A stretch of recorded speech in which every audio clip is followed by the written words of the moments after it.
See, I have a tough time within myself when I see lies and when I know people are being deceptive.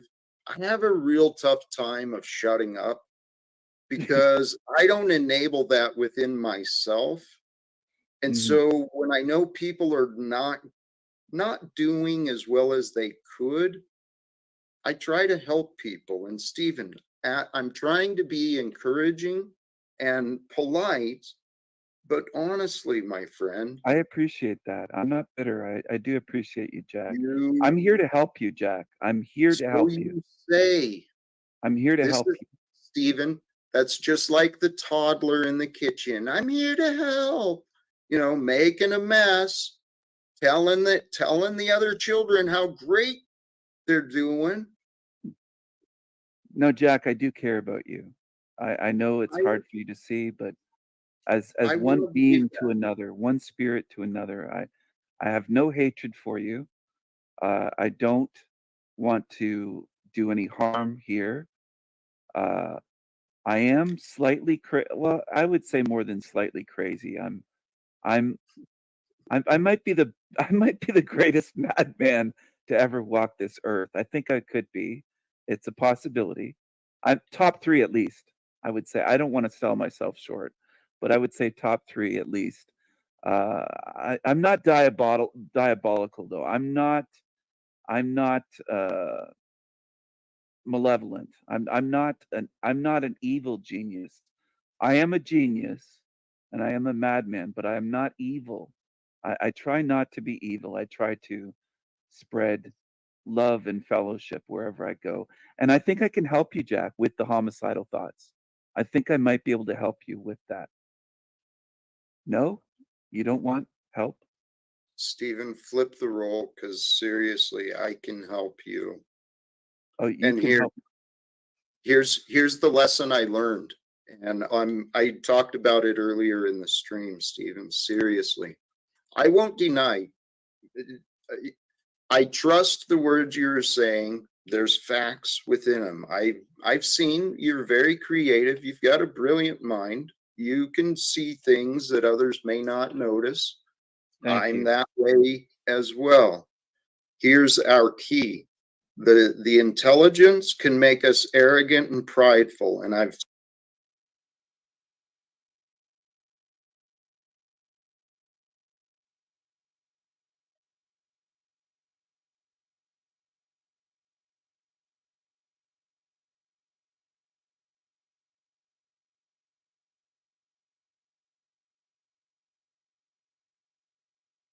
to life is Possible. we've all done all things. We've all been cruel, we've all been hateful, we've all played all roles, including the humble, the kind, the the fearless. Hey, we've got another guest here, but Let's give him a chance, or her. Is it a him it, or her? it I'm gonna trust that we can communicate. Oh. Welcome, London. Hello, Hello, Jack. London. Hello.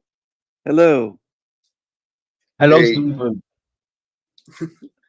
hey, Hello. well, welcome to you. I know that there has been He wishes he was a white guy like me.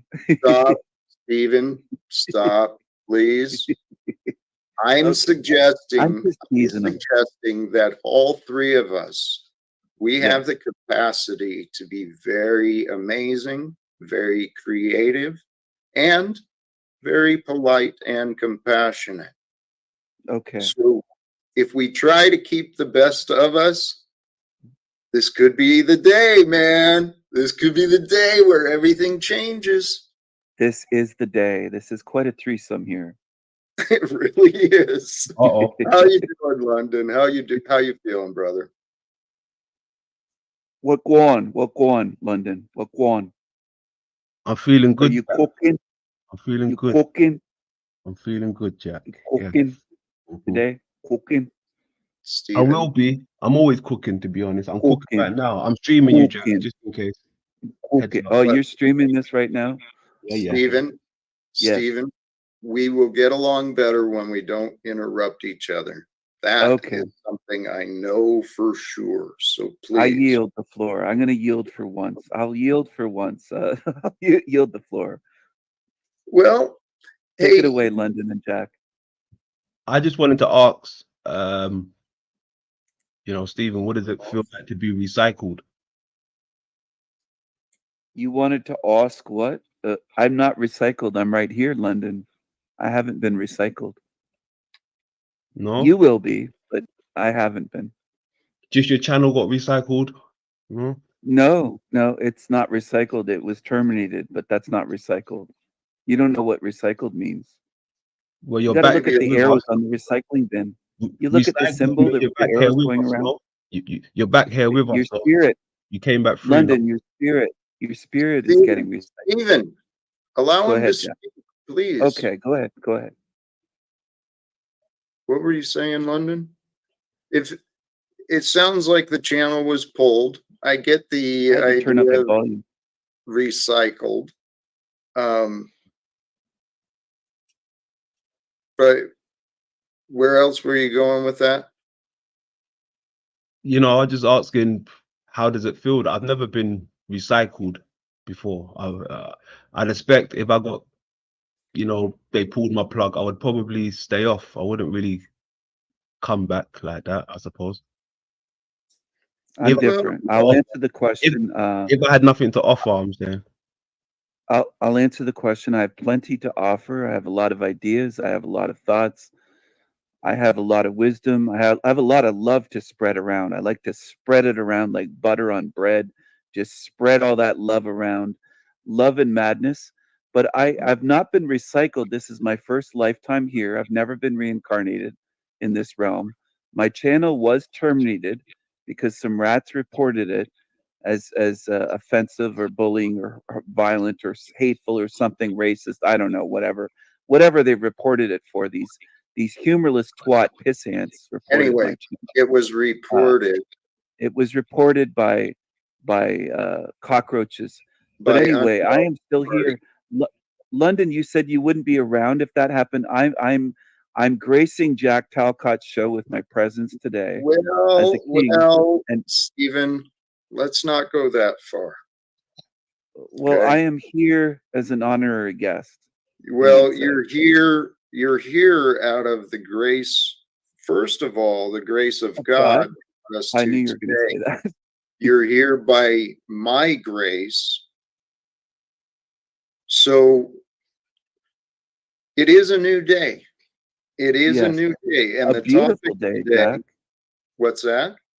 It's a beautiful day. What kind of coffee did you have? You saw earlier you had a Starbucks. Was it delicious? No. So the topic today, love, trust, and unity. Uh-oh. See, I'm telling you guys, this is the message that I know in my spirit I'm supposed to share. I get to share. I don't have to do anything. So that's the key for all of us to realize. We don't have to do anything. We get to do everything. We actually get to do what we want. And this kind of a segue, right? So Stephen and other creators on YouTube, why do you want to create and share some of the things that you share when there's so much bitterness? There's no bitterness. I'm just compelled to do humor and to be Well, creative. It's but not bitter.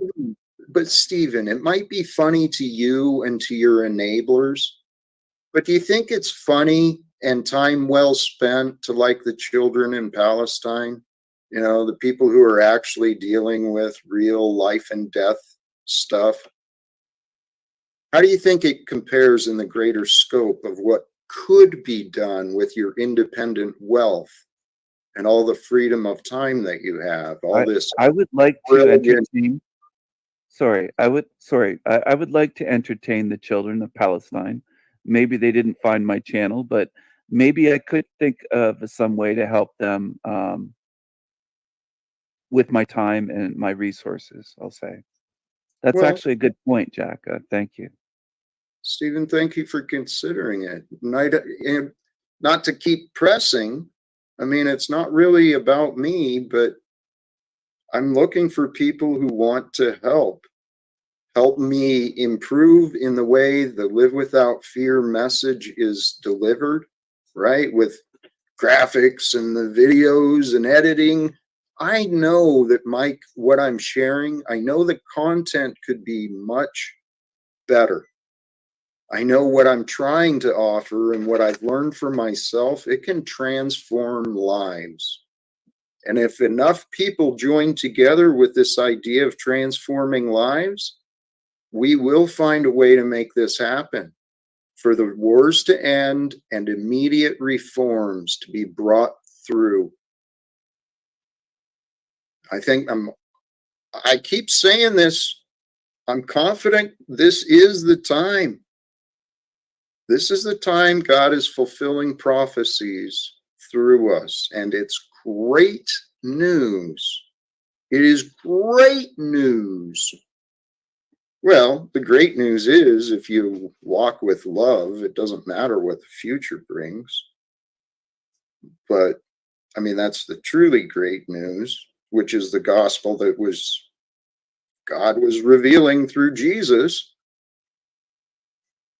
Golly geez, there's my my roasted potatoes. I'll be right back. Not to drop it in Okay, there. I'll chat with London. Hey, London. How are you doing, London? Are you still in love with me, London? Do you still have an obsession with me, London? A little bit, a little bit. Yeah, you do. You still make Mhm. streams and videos, and you really are obsessed with me, aren't you? Well, I dedicated my last stream to you. I dedicated my last stream You to you dedicate because every live stream I to thought it me, was every video. farewell. I It's really all thought it about was me. farewell. But It's all here we about are. me. For the next few days, it is about you. Yes, indeed, It's indeed. all about me. You love me. Yeah, of You're course. obsessed with me. You're obsessed with me. What Let me ask you did this. you have an ancestor that played Buckwheat in the Little Rascals? Just be honest. Was that guy related to you? Yeah, Buckwheat? yeah, Was it? you got it. Really? Yeah, Wow. yeah. How come you pretend to be a white man on the internet? Why don't you just be what you are? You I know? don't know. Everyone's fake, I suppose. I can pretend what I want to be, right? No, not everyone's Yeah, fake. You're yeah, fake. yeah, I'm real. yeah, You're fake. Why don't yeah, you put up your real yeah. picture? Everyone's fake. Why London. not? No, not Holy everyone's fake. cows. Holy cows. London, thank you. Hello, Jack. Hey, Welcome back. Yeah. Stephen, Yes. holy shit, dude. Are you for real? Yes. Seriously, can you cam up because you are out of your mind? I'm nude. I'm not going to cam up. What are you talking about? You are out of your mind. Is there someone near you? Jack, are you trying to see my You? penis? Jack, you don't want to see me naked, do you? Is that what this is? That's delusional. Why do you People have been believe saying you're gay. You're not. say? Jack, Why settle do you believe down. that's even remotely? See how detached you are from reality? No, Jack, I don't have homicidal thoughts. Even no, that doesn't matter. Jack. You are so out of your mind. Oh, Jack. Fucking hell. Excuse my language. Well, Oh gosh. you know, that was Mm. interesting. And London, I want to recognize you and others have been great examples for me to learn from, right? Mhm. This is absolute insanity that these people are demonstrating. And you shine brightly with your patience and your ability to communicate. This is why I'm getting a little bolder myself. I've been learning, man. Hey, tell me this, Jack.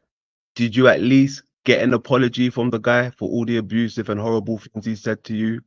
not too long ago before he No, proceeded to talk his mouth off? I don't believe that was offered. Okay. Did you offer apologies, Stephen? Yes, I did, Jack. You kind of shrugged your shoulders. And I said, why are you doing that? Because I'm being sincere. And I asked you if you had an apology for me or forgiveness, and you shook your head.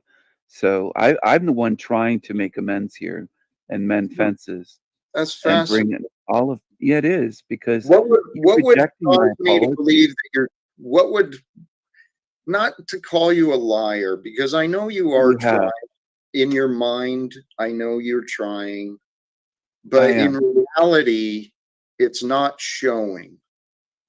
So how do I get you to see that if you just chill out Well, and you showing keep myself quiet, naked is not going to make my apology anymore. Like I've already Stephen, offered. Go ahead. Stephen, Yes. can you consider chilling out, Okay. being more polite? I know that bores the ego and No, I'm prideful. just I'm sleepy. Okay. Well, Stephen, the thing is, life is real. It doesn't matter what you think about life. What matters is what you do in life. And there's a lot of people that have been spending their time online. You're a funny character, Stephen. There's no denying it. Um, Thank you. well, the thing is, you could be fun and funny. You don't have to be cruel and funny. I don't Okay. want to be cruel. I don't want to be cruel. I I believe that's true, but unfortunately, many of the things that you have done, they I come think across. London is cruel. His videos about me are cruel, Jack. They're very I cruel.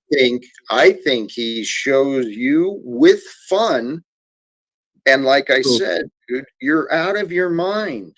There you go. Thank you. Thank you.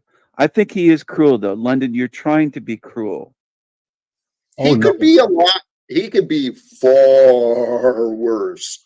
There He you go. takes out London, good stuff of you.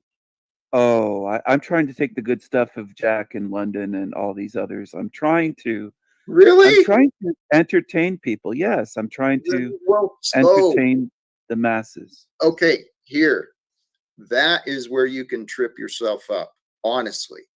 If Hmm. you think you can imagine the opinions of others and you're working to serve those opinions of others, just those ones who like what you're offering, you're ignoring the facts. Why don't you just create quality? You know, if you want to claim to be an inspiring channel, why don't you create content that's truly inspiring instead of defaming and demeaning other people? And, you know, let the facts speak for themselves. That's what I'm honestly trying to do for myself. Jack, I'm not demeaning London when I compare him with Buckwheat. I liked the Little Rascals show growing up.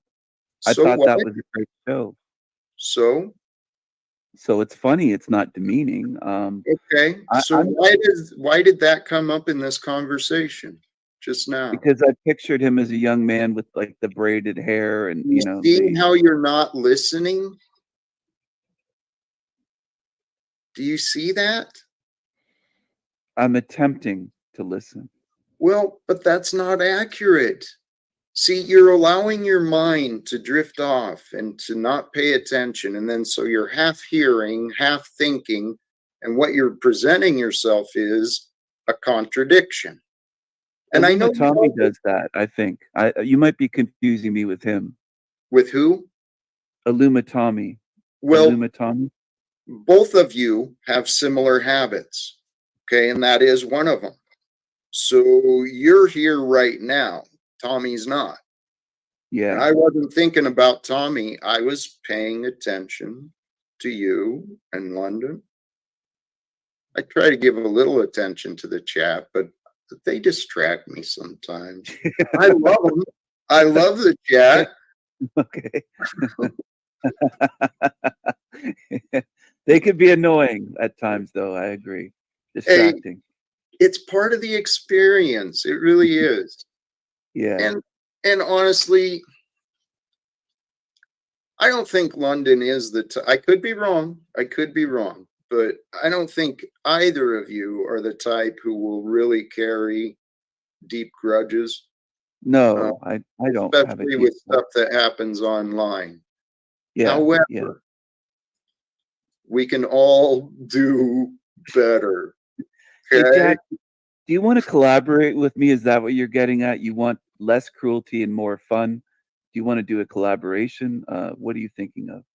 Steven, I want to collaborate with anyone and everyone who wants to help this message and Hold this on, sorry, movement I just got back. go. Sorry, I just got back, Jack. You spoke for me. No, sorry, Jack. I do hold grudges. You're I just got back. interrupting. I do hold grudges. Yeah. London. Oh, So you do hold grudges. Oh, Okay. see, yeah, yeah. he holds a grudge against Bex for I don't know, a year now, maybe. Oh, Beck, I Well, forgot about that one. Beck, how is she? How is Why Beck? do you hold so many grudges? That's not healthy. That's it's really really not I healthy. know. I know, but I'm different. What can I say? I'm different. Let go. Let go. It, listen, it helps me remember who's who, right? It helps me remember who's oh, ooh. Oh, who. Here, let me be kind of rude with this, though. You're right. It will. It helps us remember who we are and who they are, but what we lose sight of is who we might become. Okay. So, London, I love you, my brother, but grudges and resentments, I understand when people aren't willing to change, you got to be willing to cut them out. Just be done. Mm-hmm. But how do you know? How do you know when it is time to cut them out and to be done? I have a lot of loyalty. I have a lot of loyalty to a lot of people who showed me no loyalty whatsoever. Talking about my union, my son, my friends, my neighbors. But what I've learned, brothers and sisters, we are all children of God, here to live divine lives, not lives in hell, not lives of terror and retribution and trauma. That's the imperialistic, colonialistic, that's the nonsense, the egoistic. We can overcome the selfishness and the disagreements, especially when we start uniting together. And I got this idea into my head a long time ago. What if, right? What if there was a way to find a way to help wars end? Like throughout the world, like bringing forth true reform. I thought about that long enough until I believed it. And that became my vision. A world without wars, a world of true prosperity, of true cooperation, of true health. That world is waiting for us all, especially if we're willing to change, if we're willing to repent. And I tell you what, this is why I'd love to have conversation. I want to tell you what, anyone who tunes in, anyone who wants to say, yep, I'm on Jack's team, if you can help, let's do this. I want to speak to Donald Trump, Elon Musk, the entire active members of Congress. I want to speak to the UN delegates. I want to speak to every corporate and government leader that might listen.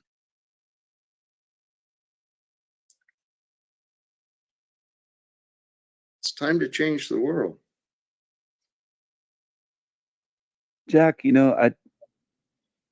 going on what you just said makes me wonder, what would you ask Elon Musk if you had a chance, let's say tomorrow, to speak with him in private? Do you have questions already in your mind that you would want to ask him, or what would you, if you had a private one-on-one talk with him? I don't know. It depends on the energy, but what first comes to mind is a simple question and invitation.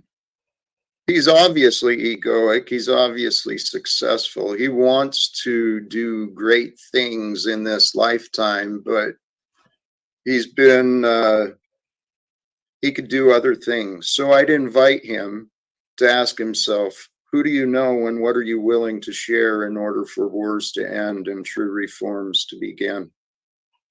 For poverty to be overcome, to bring help to the masses, those who are suffering from famines, those who are dealing with war zones. He knows people that you and I don't. He's got connections. We could get the message out through his company, Twitter, man. He could open the doors, make the connections very, very quickly. All that has to happen, though, is people have to stop believing in lies. And the entire money system is built on lies. Stop believing that money controls you. Money doesn't give us freedom. What gives us freedom is, well, by the grace of God, all things.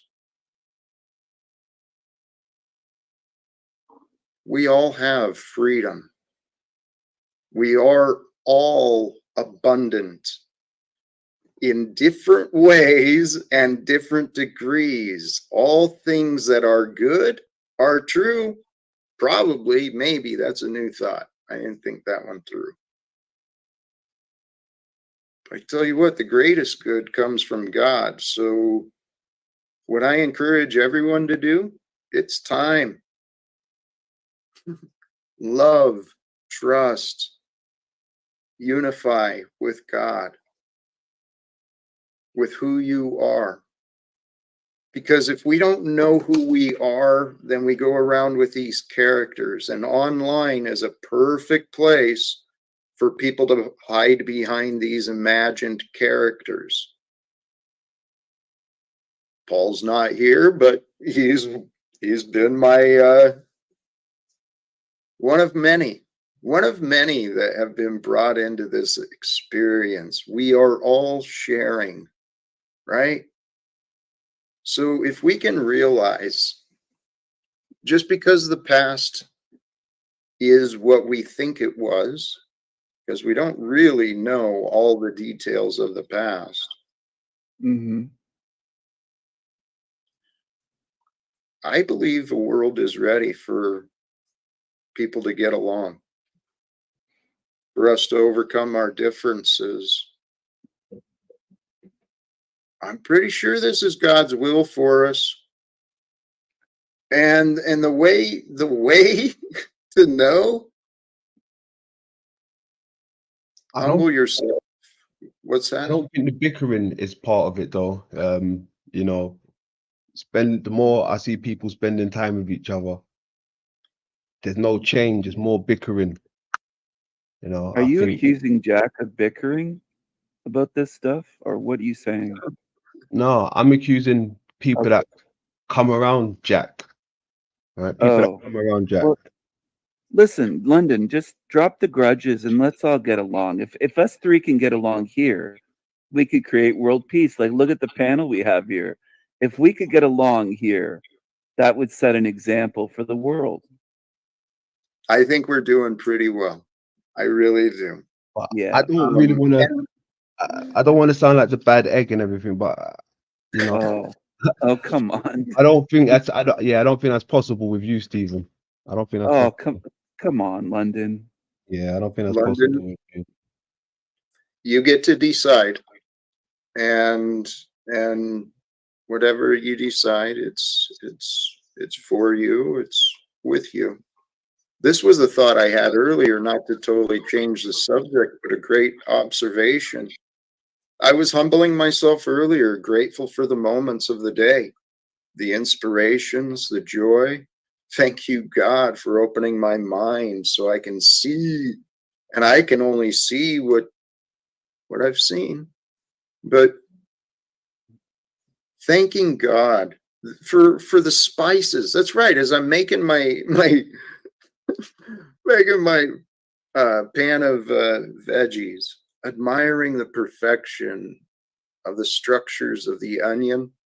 Man, I love onions in all of my cooking, man. It's gotta have onions with me most of the time. So admiring just the perfection of God's creations and the veggies, their design, and then the variety of spices I've got just right at my fingertips, right? And it's all thanks to other people.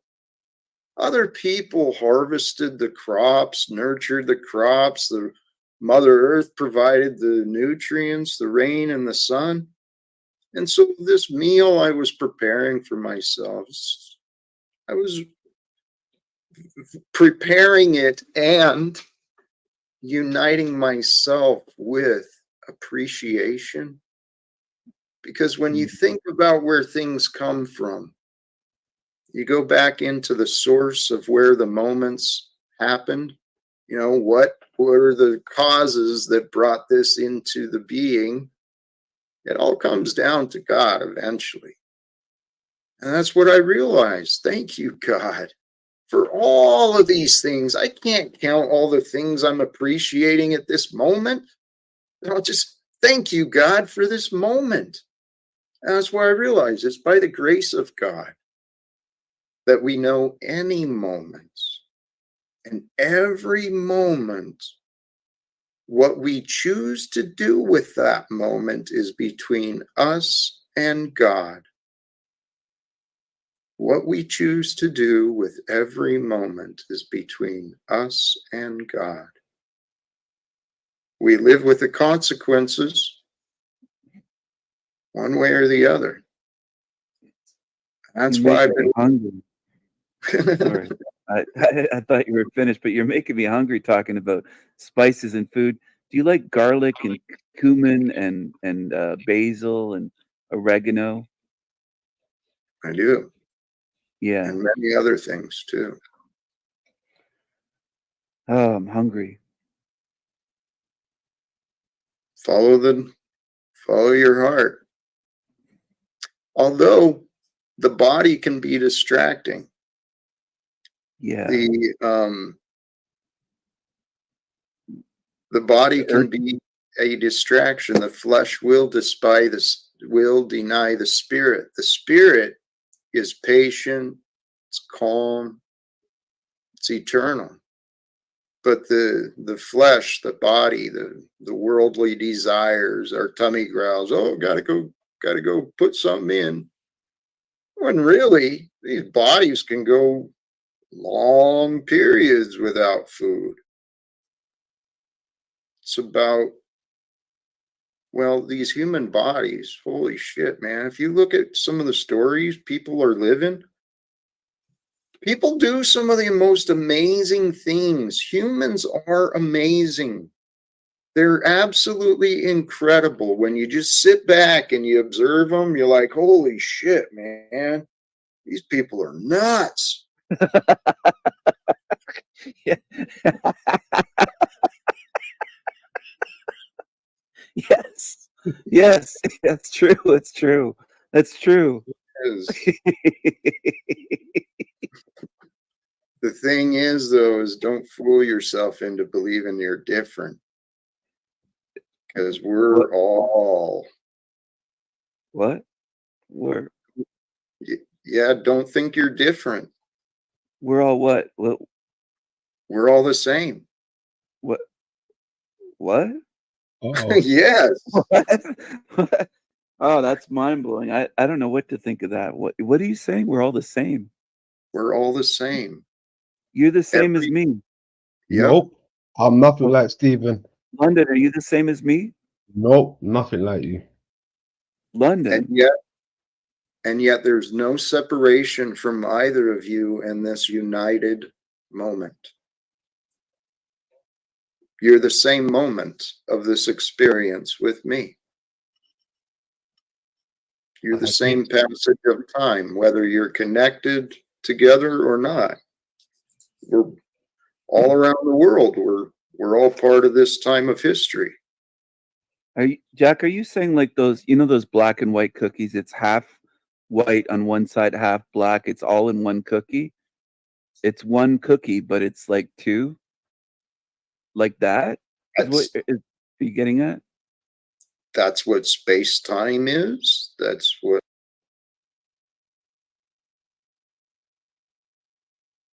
bloody hell.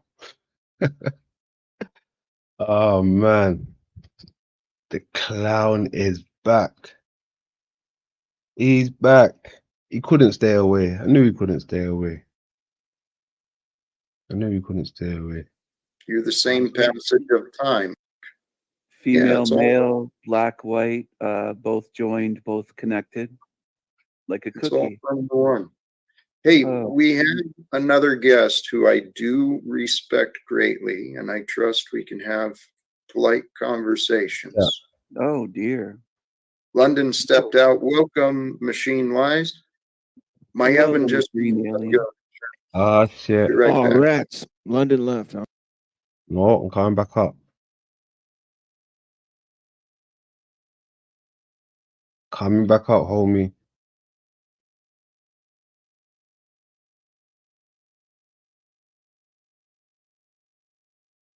Muslims, are those demons What or about are what about aliens or- Soul Trap? Is there aliens in Soul Trap? No, you've never looked into it, and after all these years, you never bothered to look into my model, have you? Too You're- lazy. You have a model? Absolutely. Yeah. Oh wow. Well, You got to go we're here beyond the now. live streams, though. You got to do a little bit of work. Well, But we're yeah, I here asked now. you a question Well, about we're the- here I now. You asked- should be able to That's what explain they your always model. say. Go ahead. What's your model? I'm not going to read my books to you. Why would I do Oh, you that? have a book. You can read them yourself. We'll see. This is the thing. You We've read been them talking for yourself. so long. I didn't even know you had a book. You've been talking for so long, not paying attention. I was asking you a question about the Well, jinn. I'm sorry. I get Muslims, a little busy with other things. You know. Yeah, are the jinn aliens, or are they demons, or what are the jinn? Well, they got to be In Islam. demons. They got to be demons. They're not aliens. No, those are not the aliens. There's probably different aliens. So the jinn are just like demons, basically. It's just a different name. Yeah, but there's jinns on other planets. Those are aliens. Oh, another planet. Oh, welcome Yeah, back, London, brother. Welcome. Yes. Welcome back. Welcome back, Jack. Welcome back, Jack. Jack, do you believe in aliens? We just went off a little bit. Well, I just on a actually tangent. found out that Steven is an author, so that's pretty amazing. Steven's Many written some books, many books, Many yes. books. Yeah. Many books, many published writings. Absolutely. Are they But that- fiction or nonfiction? What's your genre? Yeah, a little of everything. Oh, there's a new guest here. Hello. Hello. Z? Hello. Is this Z from the Z Show? No. No. Okay. Welcome. Hello. I think I've seen you on different panel. I can't remember where, but welcome. Probably Gen X Jeff. Could be. Yeah, I would think so. Jack, the alien question, does that fit in with Christianity or your spiritual views? Do you think there could be alien beings on other worlds? Do you think that Elon Musk will discover them going to Mars or different planets with his spacecraft? I have no clue. I've heard enough testimony and evidence, even when I was a kid. My stepdad had a bunch of books on UFO experiences, and they talked about stuff like that. I never experienced anything, but I've heard enough that, yeah, there are phenomenon that we do not understand and that we cannot yet explain, not just in the version of extraterrestrial beings, but also in the realm of the jinn or the demonic beings, angelic beings. I think our creator has been underestimated, particularly amongst the masses. Our Can I Can I tell you my UFO story? Please. I was with my friend. We decided to go get cigarettes in the morning because we had all drank all night. And, you know, I'm not going to say that we hadn't drank, but we were sober in the morning and we decided to get cigarettes. He's driving the truck and I'm sitting in the passenger seat. And he says to me, "What the fuck is that?" And I turn to my right and I expect to give him an explanation of what it is. And I am dumbfounded because there's this giant cylinder that looks like it's from the 1800s. Okay. It looked primitive. It looked like hammered steel plates. And it has flames running down the front of it. And the back end of it was tapered from the top. It looked literally like a cigar. And it was just floating at an incredibly slow speed in broad daylight over this open field. If I had my bow, I could have hit it with an arrow. It was that close, and it was just floating slowly over this field. And then they saw a fireball in 3 states near where I live, and they heard a sonic boom. But we saw it from the side. I could see why they thought it was a fireball, because it was definitely on fire. The front of it was flaming, and it was the weirdest fucking thing I've ever seen. I didn't see any aliens, you know, but there was no visible means of propulsion on this thing, and it didn't look advanced. It looked like it was from the 1800s, like from steampunk. You know what I mean by that? That's what it looked like. Wow. So it sounds like, would that fit the Tic Tac description of the shape? No, not at all. It was Not like that. cigar shaped. More cigar shape. In Okay. fact, I didn't know what people meant by cigar shaped until I actually saw it. And then I was like, oh, that's what they mean. Because the back end of it was tapered. It was weird, man. Really fucking weird. And I never, if I had been the one driving, I would have followed it around until it crashed. But it was not a blimp. It was so close and silver metal. You know what? This life, this world we live in is filled with stories and testimonies, phenomenon that sometimes just can't be explained. I mean, well, today, I mean, the question of the jinn came up. I came across, there's a cool YouTube channel. I think it's called Middle East Mysteries or something like that. They do some amazing short videos, great production, and stories of some of the history and bizarreness that happens in this world. People disappearing, beings being encountered, you know, all sorts of energies and phenomenon. Well, I used to listen to a band, I still do listen to a band called Blue Oyster Cult. I'm sure you've heard of them. And they do a song called Take Me Away, which is basically inviting, you know, aliens to come down and just take them away, you know. And it's like, I used to think that way when I was a kid, but now I don't know. I mean, I'm starting to think the aliens may have been here since the beginning. They are the original inhabitants of the earth. Maybe they don't come from so far away. Maybe they're from here. You know, there's a lot of theories about that. This is who I was talking about. Mysterious Middle East. They do some, I'll drop the link here too. They do some pretty cool stories and narration.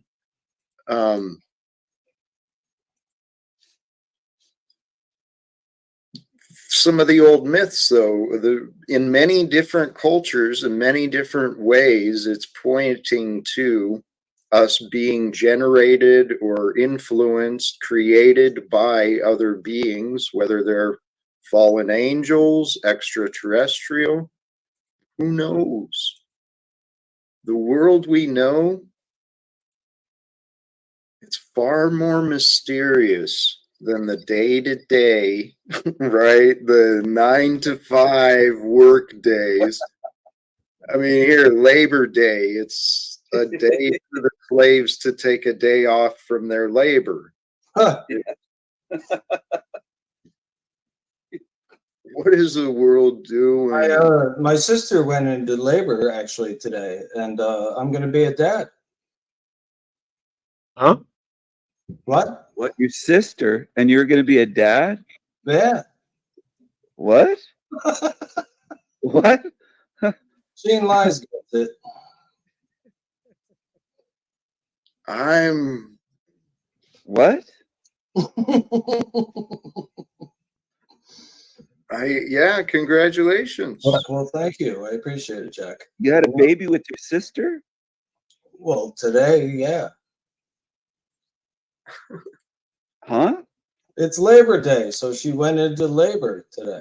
So yeah, today's the day. So you're a granddad or a dad? Huh? You're a granddad or a dad today? No, I'm a dad. Hey, Jack, peace. Me and my sister are close. We grew up very, very close, so we have a good relationship. You know. Okay. Interesting. You know what I mean? Anyway, I don't Wait. know You that I fucked want your to keep fleshing this out. I really don't. Joke. He's See, fucking with us. obviously, you people have no sense of fucking humor or something. He's Because fucking with us. I don't even have a sister. But All right. I don't even have a helps. sense of humor, so we're even.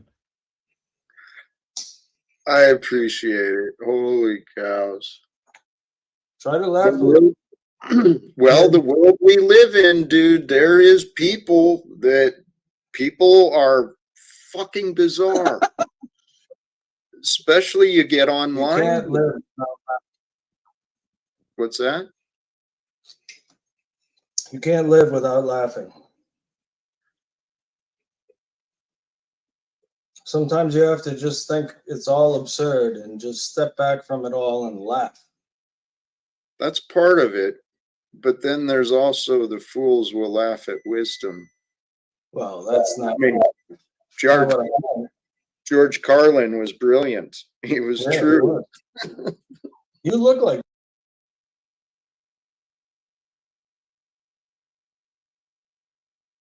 Yeah, that just felt a bit weird for me. I can't really entertain those type of panels when I'm hearing that type of stuff, and it's yeah, I don't know. I don't know. Mm-mm. Mm-mm. I don't know. Yeah, that's wild. That is crazy. Salutes grand old chat room. Excuse me. My manners, my manners, my manners. CC in the building. Dino in the building. Voy in the building. Somewhere in time in the building. Jeebus in the building. Got G in the building. Got GA in the building. Salute. Pathfinder in the building. Yeah, good stuff. Good stuff. Oh, Paul in the building. Good stuff. Yeah, that was wild, man. That was wild. That ain't my kind of jokey joke. That ain't my kind of jokey joke. Especially when I don't know you from Adams. Right? And yeah, I don't know. Yeah. He probably thinking it's normal, right? Now you probably got to keep a close eye on that guy. He probably just slipped up there without even knowing. He probably slipped up without even knowing. I hope not. I hope that was just a bullshit, but you know, yeah, that was that was wild. That was wild. 420 if you got that quick little music break.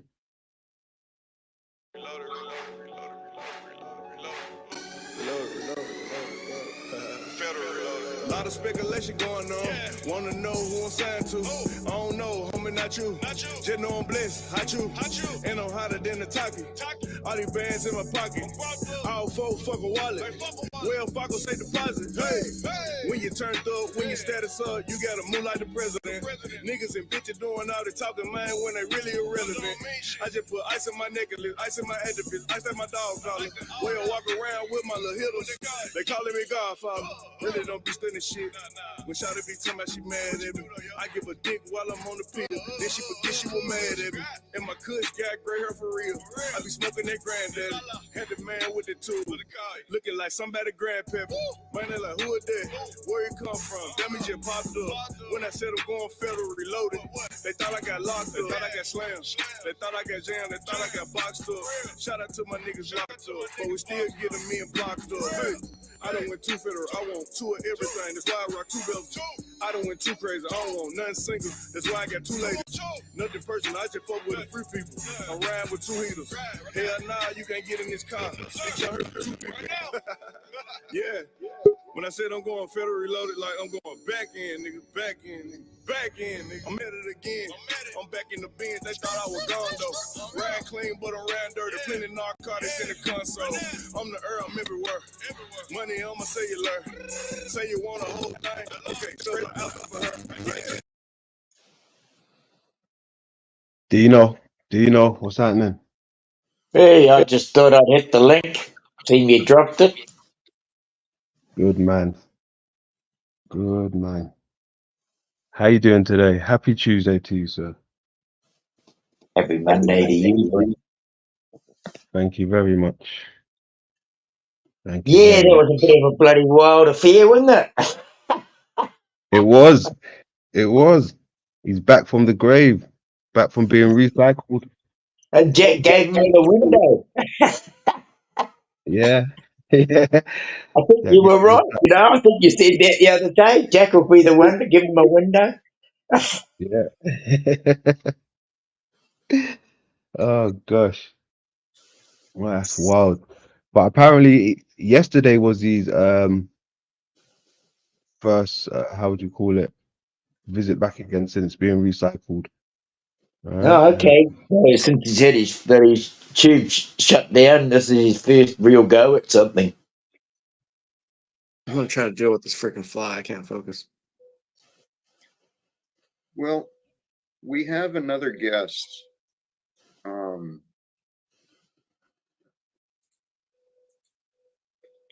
And it's a new day.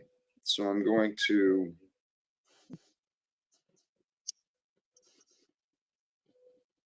do you have something to say, Sanity Machine?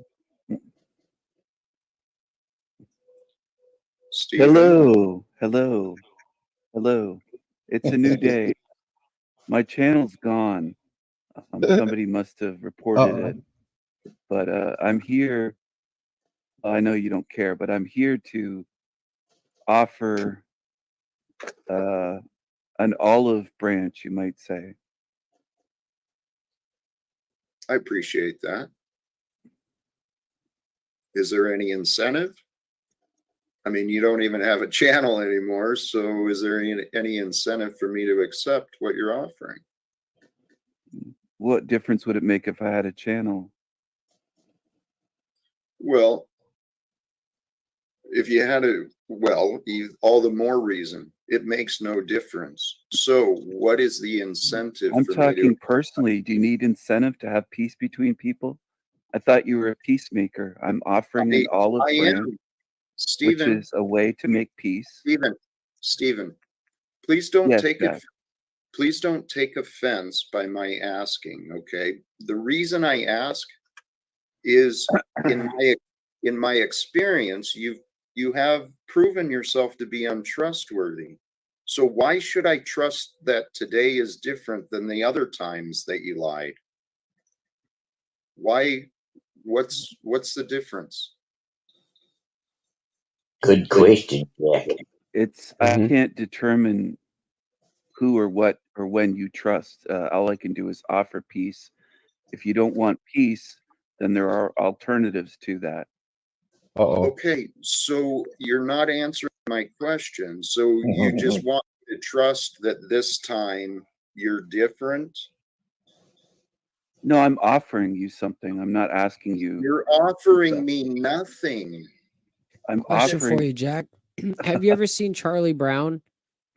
Where there's that girl Lucy, right? And she puts the football down for Charlie Brown, and every time he goes to That's kick the not what I'm ball, she doing. picks it up and he falls That's over. not what I'm doing. That's not what I'm doing, Moose. It is. You're not a king, Moose. You're not a king. I'm I'm down to Jack, it. Stephen, your Jack. disagreements Jack. are not helping your case. I'm offering you something. I'm offering an olive What? branch, which What is does that lasting. mean? What You is don't know- my benefit? What is your benefit? Yes. A lasting peace. Do you want? Are you a What man does of that peace? mean from you? I've never seen that from you. What would that Are- look like? It would look different than what you've experienced.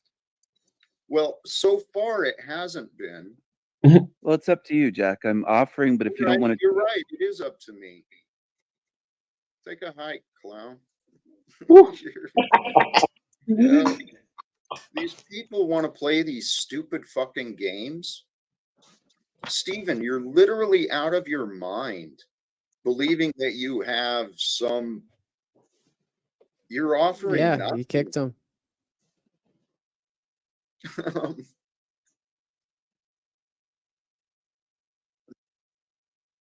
Good. Kicked him. Yeah. He showed up again yesterday. Okay. It's wild.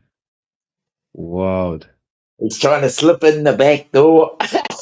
That's it. That's it. Exactly. Flipping through that back. Oh, wild. Hey, greetings, Mark Basket. Greetings, Gabriel. Greetings. Maximus in the building. Maximus in the building. Salutes and welcome. I want to quickly get into something while the floor's open. Did you want to add anything to that before we shift gears? No. You probably just leave. Let's shift gears. All right, cool. Where are we? We're gonna shift over to some HILDEGARD. Welcoming Margot Fassler.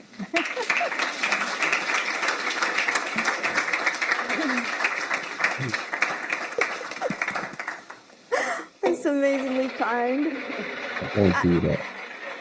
I hope that.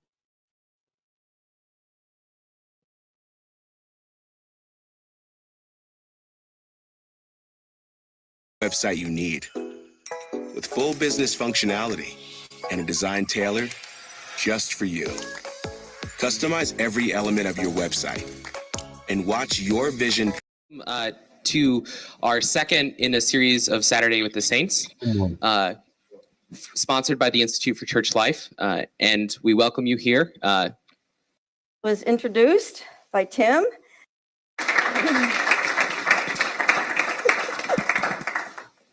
It's amazingly kind. I hope those of you who aren't with us day to day can sense that there's a certain amount of joy and good times that we have with each other in the Department of Theology and in Medieval Studies. And so John Cavadini was introduced by Tim, and Tim introduced Anne, and Anne introduced me, and I'm going to introduce Hildegard. So I thought it was good to begin with this. Can everyone hear me okay? Yes. Okay, let me know if you can't, because I know this room can be tricky for the ears. So if you feel that you don't hear something, you have trouble, just raise your hand, and we'll do something about it. We can turn me up in multiplicity of ways, I think. Okay, I just have a few slides, and I thought I would speak informally to you today. The first part will be introductory, and after that, I'll just share a little bit of my work that I hope to get to on this leave eventually. That may happen, or it may not. We'll see. So what you see here before you is one vision of doctors of the church. And the idea of doctors of the church usually betoken an idea of men with mitres or some sort of hats or robes and long beards. And that's what you have here. But you can see there's been a kind of progression. And this is Doctors of the Catholic Church, and how we've come to have 33 today in these sort of progressions. You see that the first were, of course, those 4 great doctors of the church that you might expect. And it's a very interesting phenomenon to study. There's a book actually written about the whole phenomenon and a study of them all written by Bernie McGinn, which I recommend to you. So you have that 33 by 1998, but the last 3 were women. In 1970, we had 2 women named. One was Catherine of Siena, who died in 1380. And here you see her reliquary in Siena that was made in 1383. So just shortly after the time that she died, perhaps by someone who actually knew her. There you have Teresa of Avila, a very famous saint, and in a sculpture by Bernini, put together some 80 years after her death. So this is a sculpture that wasn't by someone who knew her, of course, but by someone who was interested in her life and in some of her miracles. And then in 1998, we have the little flower, Saint Teresa, who was named a saint at that time. There she is as a child. Isn't that a wonderful picture? You can look into her eyes and get this incredible sense of great calm and great spiritual liveliness, I think. Here's another photograph of her, taken about a year before her death. Of the doctors of the church, again, it's not quite fair if you run a race to see who became a doctor of the church the fastest, because they didn't start until 1298. So Ephraim and all those guys was they weren't going to do so well as numbers of centuries. But who do you think was the fastest? Yes, that's right. 101 years, a little flower. Hold on a second. No way. Hold on a sec. Look. Hold on. Like, you cambered up. Yeah. He cambered up. I wear a ring on my middle finger. Subconscious told me to think that. Huh? Well, he What's said, "Do you that? believe in magic?" and then sang the song, but that actually resonated because that's the first subliminal advertisement that popped into my head. But it wasn't an advertisement. It was a popular song in the 70s. I think he understands it. Done by a guy who played a Rickenbacker bass, exactly the same as the one I have, blue. Well, in my timeline, they've used it in Whiffer commercials, like Swiffer. Ozempic. Yeah, that kind of stuff. So they have MK Ultra. They've subliminally advertised it. Come back. Well, it's because it was a song at the time. It was on the hit charts, so they use understand it how the 30 years mind later. works. Like, I'm just thinking about the mind, like how things were fed, like imprint, and create a relative timeline to a thought. It's very odd. Why do you guys believe we are here at this moment? What do you believe the reason? Learning. Yeah. What is that called? The Norse knot or something? We're here to learn something. Ignoring me? I used to know the name of that symbol. Isaac, who are you? You seem to be here for Stephen. Oh no, I'm hella curious about what he was talking about, I guess. I just got curious. Okay. Like science. And please, for the love of Pete, in the name of Christ, I'm trying to find people who want to discuss the things that I say. Yeah. Well, I was just wondering if there's a similarity between the two without us even realizing. Maybe they're more connected than we know, is what I was trying to think about. And then you took us off into the Norse of Yeah, because he Stephen. was talking about like the frequencies and the harmonization. So I was wondering maybe he knows about. And what does that have to do with what I'm saying? What does that have? I'll tell you what I think. I'm not trying to mess this up. I'll leave if I'm not. I thought he was like, because I've heard a lot about peace from them too, and we're talking about peace and unity. So I don't know the full background story of what their goal is. Like if we understood common goals, maybe we would harmonize even better. Or if you just try to understand mine, Yeah, I just was seeing connections. I I tried. I know people like to find distractions and Well, reasons not to listen or to understand, but I can it only offer. was connected to me. So wait, I know. I wasn't trying to not listen. I know. I Gotcha. know. Your mind was brought elsewhere. Yes. The key for us to being able to communicate, all of us, is by paying attention to what we're doing in the present. What I'm hoping to do in this present time and with every live stream, I'm trying to get people who might want to connect with a man like me, might want to help the ideas of let's end wars immediately. I'm pretty open about that every single day. I suggest a way to do it is to invite Christ to live and lead you through the day. Jack, I don't think Isaac really cares what you're talking about. He seems to have wandered off. Yeah, and you're paying attention to that which pays attention to you. I don't mean to be a jerk, but what if Jesus and the whole Catholic perception or Christian perception of God, what if that's not real? What if that is just something that has happened through history? Then what? Then how do you live your life?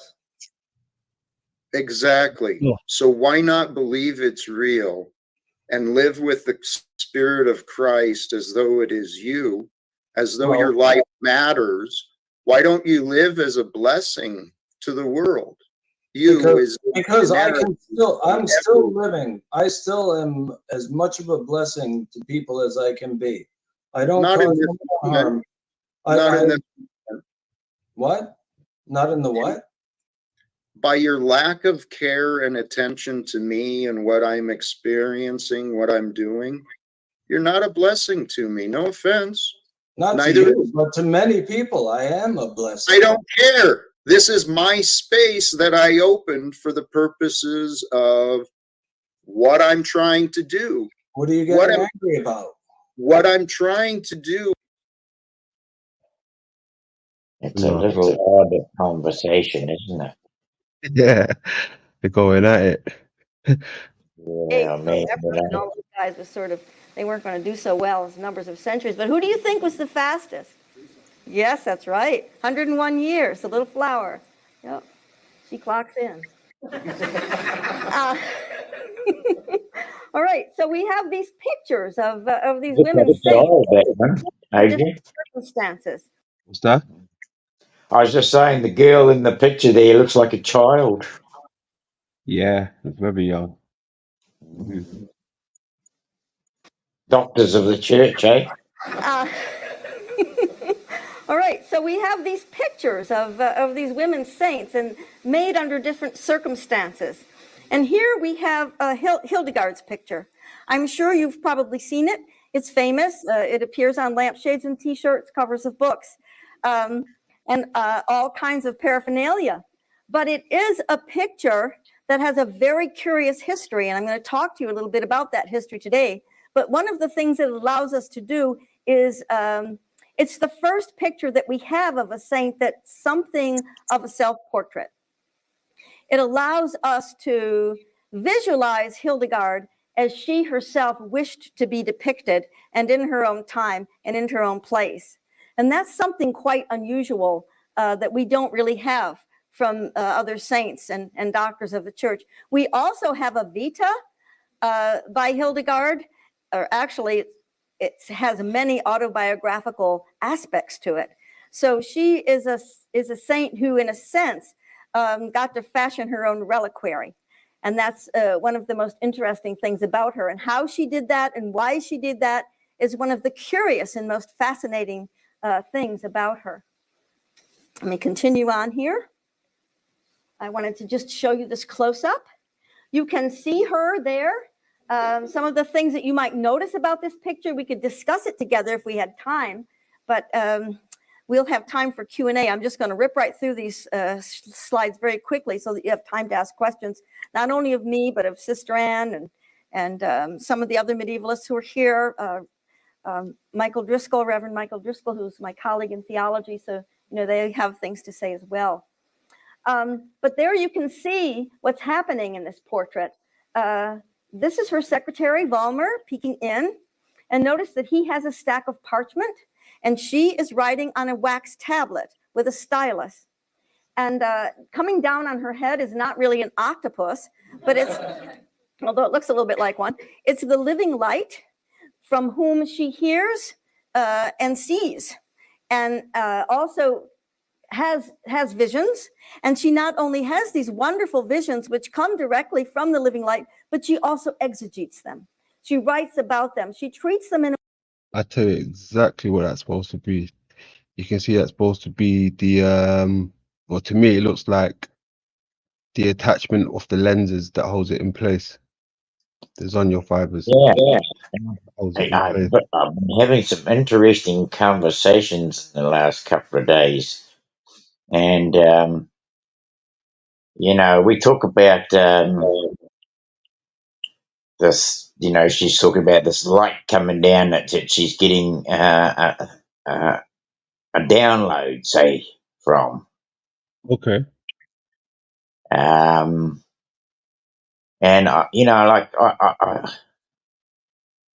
I want to venture into something here that I've been thinking about. I'm pretty sure I've talked to you about it already. Is that the machine is capable of giving us information inside and outside around us. I'll try and get to the point of this. I think that I can be at work. This is what I use as my example. I can be at work and I will have forgotten one of my tools, and the bloody thing's sitting not at home. But I won't have the phone with me. It'll be sitting in the bloody glove box. But I can be at lunchtime, go back to my bloody vehicle, get that bloody phone out, and just to see if there's any messages, and hello, there's a bloody advertisement for the tool that I don't have with me. Yeah. Right? Uh-huh. So I'm saying that this artificial intelligence, and actually Max is bringing up some pretty good stuff lately about WBAN, which is the Wireless Body Area Network. And I'm going to say that this machine that we call the artificial intelligence is what gives us this body area network. And we're able to, we're being programmed in it even. It can even get into our own thoughts and read them. Anyway, I'll just land that there.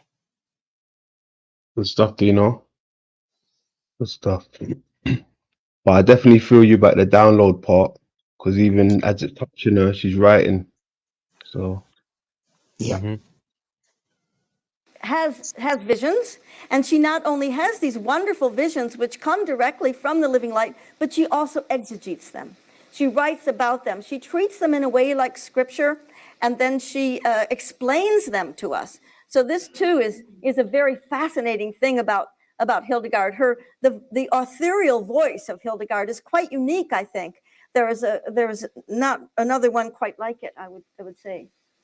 Here she tells us what her vision is like, and she says what it's like to feel that kind of vision.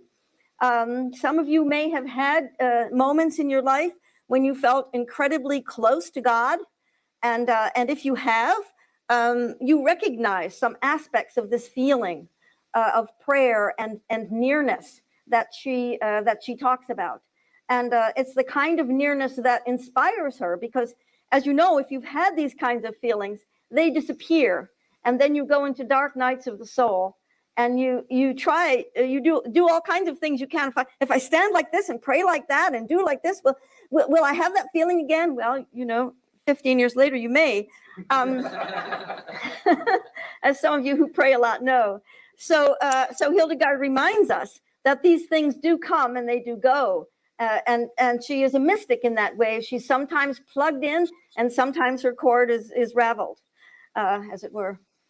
I just wanted to say a little bit about where she's from. When you said plugged in, I thought to myself, just how much we all plug ourselves into the computer, right? Mhm. Mm. Salutes, Jen. What's happening? Much love. Thanks for being here. Mystic, welcome. In that way, she's sometimes plugged in and sometimes her cord is raveled, as it were. I just wanted to say a little bit about where she's from. That's the area of Germany where she's located, the Rhineland. If you see the bite out of the top of it there, we'll look a little closer at the bite. You see where Bingen is? I don't have a pointer, but you see it's right there in the bite, pretty close to Mainz. I'll be going there in the winter and taking that journey to Mainz, where Hildegard's brother was the cantor and the librarian. She was so extraordinarily learned. And one of the reasons that she was able to be such a scholar as she was is her brother was in charge of the cathedral library and a musician. There's a little bit of a closeness of it. There you see Eibingen, which is one of the monasteries that she founded. You see Mainz. You see the Disi-Bodenberg over further to your left, where she was raised, where she was first enclosed. You see Trier, where she preached.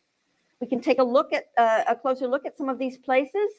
There is the Cathedral of Mainz. Here is Trier inside. It's been renovated, but it was built in her lifetime and she preached there. It's one of the few buildings where we can actually walk into the building and sort of maybe get molecules from the stone of her air.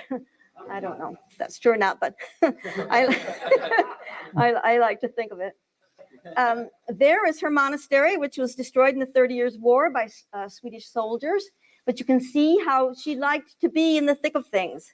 She moved from the Disi-Bodenberg, which was a kind of spiritual desert, to a place where she could be close to these two rivers that intersected and be close to trade and have more access to pilgrims who wanted to come to these places. So there is the Rupertsberg, which she founded and moved into in around 1150. Here is Eibingen, another monastery which she founded. It was also destroyed, but was rebuilt in the Beuren style. It's probably the most significant representation of Beuren art that survives in the world today. It was built in the early 20th century. It's an amazing place. If you slope down from it, right, you go right to the Rhine, and surrounding it are vineyards which are occupied by giant hares that lope through. And you walk along and you see Eibingen, Abbey of St. Hildegard, and that would be their row of vines. They have a wine mistress there. They have a very lively community of around 45 nuns. There it is where you can see actually the vines and the wine that they make. And they do a wine tasting in the bookshop every afternoon. There we are together. We're very close and dear friends. They have a wonderful shop where they restore medieval manuscripts. And this is Sister Marianne to your far left, and in the middle is Sister Dorothea, whom I love very much. And when I'm there, they let me work and they let me use their computer. And I'll be going back to them and spend, I hope, about a month this winter. And there'll be a big conference in Mainz. So that will inspire me to actually get to my project before I go to give a talk on it. I wanted to introduce you to a few of the many things that Hildegard has done. There's really no one else like her in the entire Western canon. She's the only serious theologian in the entire Western canon who was also a great composer and a fabulous poet. There is none other. I once asked a distinguished theologian in my department at Yale if that was true, that claim that I was making, and he thought for a while, and then he said, well, Schleiermacher played the piano, and that was as close as he could get, and he did have to admit that was true, and that I was right about that. You can see here some of the things that she's done, these extraordinary letters that she has, her commentary on the Rule of St. Benedict and on Scripture. She has wonderful commentaries on the Gospels that she would have read in the chapter meeting to the nuns that she taught and who were in Abbey. Her 3 theological treatises that we'll discuss one of in a minute. Her medicine, she was a doctor. Her poetry, her music, her drama, and her preaching. She preached both publicly and privately. It's really quite extraordinary what she did. Her thought is complicated in a way, but like a great composer, like Bach or Beethoven, or like Shakespeare, she will never let you down. There's a consistency that runs throughout her theology that's quite extraordinary. If you take a particular passage of Scripture, for example, something that interests you, I often do this with her texts of the Psalms, because as a music historian, I'm particularly interested in psalmody. And I'll take one particular part of a psalm, and I'll trace it through all the treatises, and I find right as rain, it's getting richer and deeper and richer and deeper, but she's never... I wouldn't say there are inconsistencies in her thought. There are inconsistencies in any human thought, I guess. But she does have a gigantic vision, I would say, that all of her works serve, no matter what the discipline. And that's one of the things that makes her interdisciplinarity of such interest to us today. We're so interested, those of us who work in the church, in finding ways of synthesis for music, for art, for preaching, bringing this idea of the Gesamtkunstwerk into the church as it once was again. And she's a great model for that, I think, her study. Her 3 major treatises are these: Scivias, the Book of Life's Merits, and the Book of the Divine Works. You can see, and this gives me courage, she's a very slow worker. And I am too. So we have that in common. The book of her writings that I'm working on is Scivias. That's the first one. And my reasons for working on it are many, but primarily because I'm a student of the visual arts, an amateur art historian, and student of architecture. Those are things which, next to music, I love the most, I would say, in the world. So with her, I get to work with both art and music, which is something that I particularly love to do. So Scivias allows us to work with art and music because it is illuminated. So we have all of these wonderful illuminations that we're going to look at, some of today. And it also contains song texts, 14 song texts, and it includes a version of her later, or I don't think it's later, of her play, which is fully neumed, or that is set to music. She was the first person to write a musical morality play. So in addition to all of her other innovations, she was a fabulous dramatist and set this drama to music. But it exists in 2 versions. And one version is in Scivias, and one version is the neumed version. So she has both of those things going for her. And she makes the drama part of the theology. And she makes the song texts part of the theology. She weaves them in. The whole book of theology, Scivias, leads you to drama and music. You see, even looking at this picture here now in front of us, what do you think they're even trying to show us with this picture here? What do you think she's trying to describe with just this picture? Excuse me. They're definitely showing that there's a way of oh,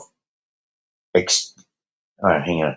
I mean, I could go about this like and say that you could, for a download. But I kind of feel like it's like a Yes, you mentioned that. Sorry. It's to me, it's like you're putting yourself into a situation, and you've got a thought, And it's like, I mean, I can use it this way. I could sit down somewhere and say, what am I, who am I, and where am I from? And you just leave those questions out there, and somehow, I'd say the universe will give us some kind of download as to what our question was in the form of an answer. That's, so I could say it was a form of channeling. Okay. Yeah. Yeah. That's what I see in that picture. It's a form of channeling. Got you. I was looking at the whole setup of it as well, with the arch above her where she's placed and the two X's on the side. And the thing that caught my attention as well was the footstool. You know, they speak of God's footstool. Yes. He who sits above the earth and the world is his footstool. Correct. So I looked at it from like a female perspective. Like, is it a female deity?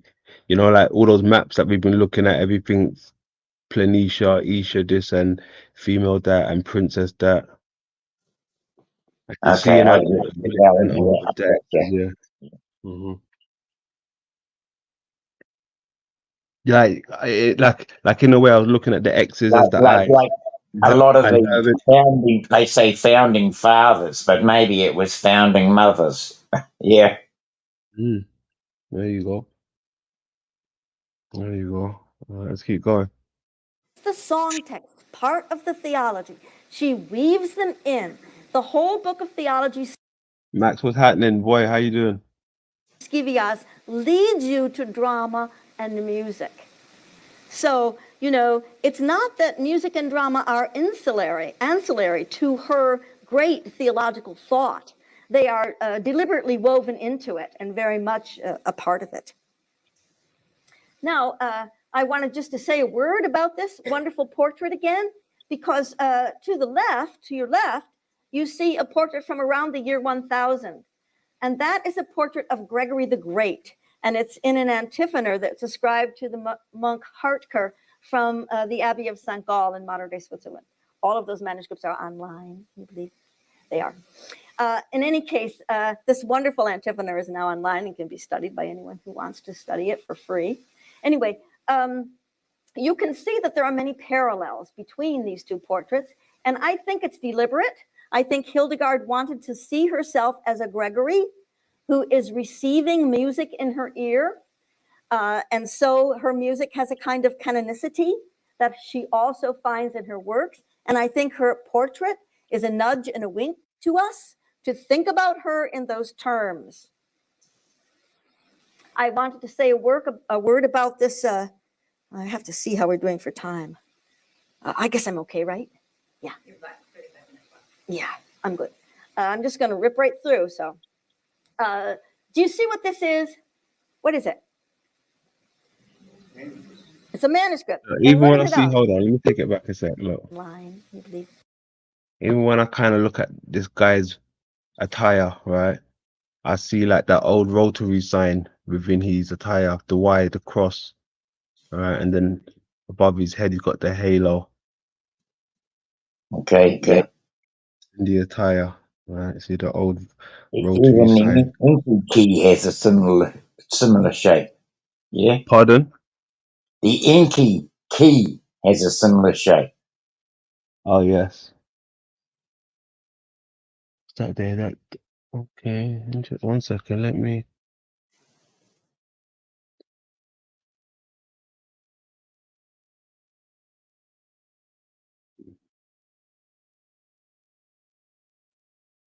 Okay.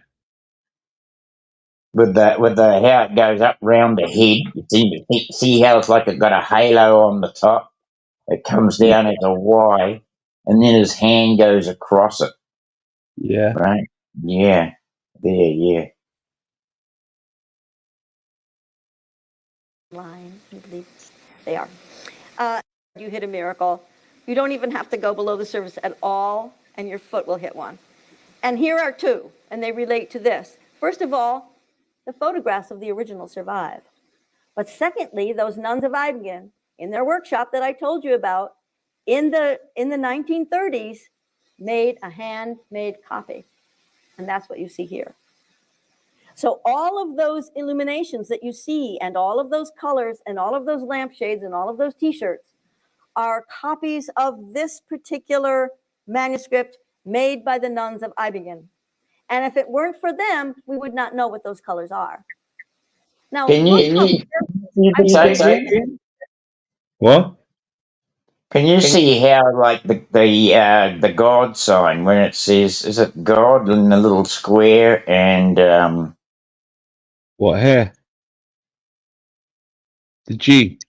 yes, the G almost looks like the two hemispheres of the brain, right? Mm-hmm. It does. Yeah. Mm. Yeah. And even this little bit here, it's like it's another little separate bit. Interesting. manuscript made by the nuns of Eibingen. And if it weren't for them, we would not know what those colors are.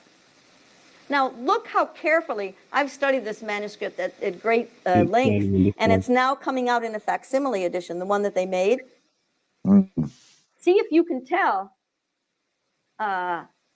just quickly looking, how close the manuscripts are one to the other. And what's extraordinary is that there are three main scribes who did the medieval manuscript in Hildegard's scriptorium. They trained three nuns to be scribe A, scribe B, and scribe C. And they wrote and copied and wrote and copied until they could make those letters with absolute fluidity. You know, when they study a forger, one of the things that lets you know it's a forger is there's a thing called forger's tremor. And forger's tremor is what you do when you try to copy a letter and you don't really know what you're doing. It shakes just a little bit. There's no forger's tremor here at all. They write with exact fluidity and they copy just like that, just as a medieval person would do. But they probably spent about 10 years learning how to do it. I've been trying to find out their names. There's only one sister alive who might know, but she's kind of not able to say.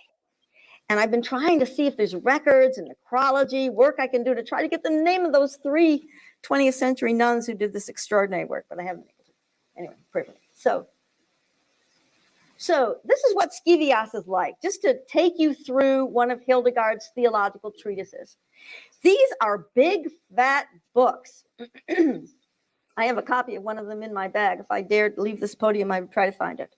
But it's about this thick. Paulus Press, that's Scivias version, you know it. And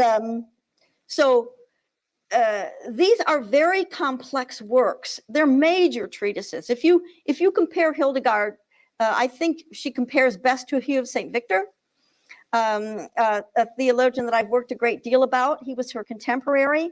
He died in 1142 or 43. I think she probably knew his great work on the sacraments of the Christian church. I think she probably knew his work. She is a sort of encyclopedist before encyclopedists happened to come into great fashion in the 13th and 14th century. She is in that amazingly rich crevice that exists in the history of Christian theology between imagistic writing, poetic writing. If you read Gregory the Great, you have this idea of ruminatio, which is you take a piece of text and you chew on it until all the juices come out of it, and then you swallow hard. That sort of imagistic attention to the image as something which controls thought, and scholasticism. So she's right in between. She is a very systematic theologian, I would say, but she's also a profoundly imagistic theologian. So she brings those two worlds together, perhaps in a more sophisticated and I would say successful way than anyone else has done. And so she's writing right in the middle of the 12th century when you would expect that particular crevice in the breaking of theological time to occur. So in any case, this has 3 books. And book 1 is about the Creator. And it puts the whole thing, it puts the whole business in action. Book 2 is very much about the sacraments, and in the book that I'm writing on it, I'm treating her as a liturgical commentator. She's never been treated that way before, and I think that's what she primarily is, actually. I think she's always a teacher, and I think she's always got practice and liturgy, and she's sometimes treated like the dancing bear of the Middle Ages, as Barbara Newman sometimes calls her. And there's a lot of crazy stuff written about her, and I think this is not fair, just, or right. But I think that she is a tremendously learned liturgical commentator, and that's the aspect of her work I want to work on. And then 3 is this drama of salvation, which is about individuals and community. And she ends with communities. She's tremendously interested in them. She's interested in the saints. She's interested in the angels. She's interested in her own community. And I think as a theologian, she's interested in you and yours. I think the community dynamic is what she really cares about. And I don't think there's one word written in her that's not as an act of teaching. I think teaching is what underlies her theology, underlies her thought, and what gives her her energy as a theologian. Now, the thing that I want to talk about is this cosmic egg. There you go. So I thought it would be fun to unpack one of her images so that you could kind of see how it works. And, you know, there's a great planetarium here at Notre Dame, the Digital Visualization Theater. And when I first came here, Look, they're even giving you the 4 corners with it, right? They're even giving you the 4 corners, the 4 appendages, right? Okay. On this map here, on this image, the 4 corners. You got 4 corners on this one. Well, I like it. So, I mean, what's the image? What are you looking at? Well, you can't see it on the screen. I can see an image, but it's like a whole lot of writing. A lot of writing. Yeah, it's like the bloody video is frozen and all. She's got a hand up to about halfway just below her chin. It's No, it's not on my end. but so No. I'm wondering if anybody else in the show's frozen then. she lived at a time when theologians were trying to. What's the picture Yeah. you've got here? Because this one is I've got a just picture like, that I showed from yesterday. Let me see what you're seeing. Hold on a second. What are you looking at? You can't see anything now? I can, still things still there. There's nothing there. I've stopped sharing the screen. I think it might That's be funny. That's weird as fuck. Oh, now we've got it. Now we're going back. But it's just like the bloody thing froze up on me. I think it did, yeah. Yeah. That was wild.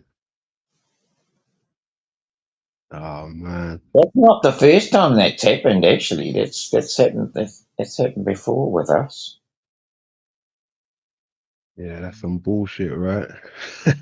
I hate when shit like that happens though. Fuck But, yeah, because you're trying to tell one thing and I can't even see it. yeah, exactly. But there was something I wanted to look for. Okay, I still got it. Oh yes. All right, so let's get back to that. Let's see if you can see it. Yeah. All right. Back to the same picture. That's what I was looking at before. This one right here again, yeah? You see it? Yeah, it's the lady, and it says, I can't even read that properly, but it's 2 different pictures, one in dark with white writing and one in white with brown writing. No, yeah, I don't know what you're looking at again. I'm going to screenshot the bastard now anyway. No, I know what you're talking about, but we've moved from that. But listen. You might have to press your screen, press forward or something. You might have hit rewind or something. Maybe. Yeah. Try to if you can speed up to see what I'm showing you. No, but you're in StreamYard, so how can you? It don't make sense. Yeah, I know. It's fucking weird. What the fuck You is might have to going jump. on? I tell you what. Let me see if I can put you down. Back up.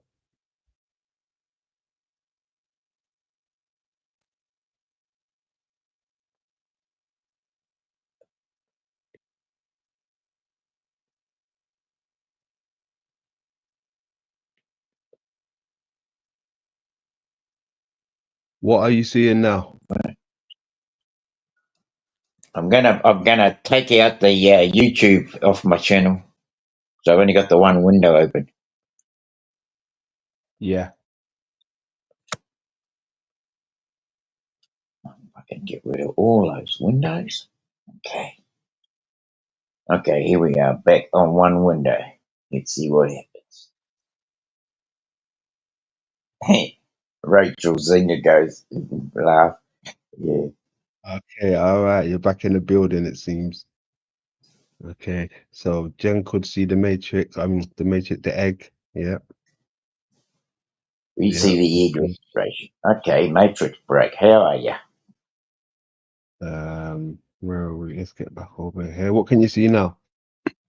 I can see the main screen with you and me, and you bringing up all your different pages. Now I got the like the circle one you showed us with the eye and the thing that we did with Transformers, right? There you Showing go. the sun and the moon. Yep, that's There you it. go. Yep. Mm-hmm. So it's the corners, right? They got the corners on this one. See the corners. Okay. Yeah, I gotcha. Yep. Yeah. Represented for the square. Possibly. That's what I'm getting from it. Yeah. Yep. Okay. Mhm. I'm with you. And you got a sun in the middle there again.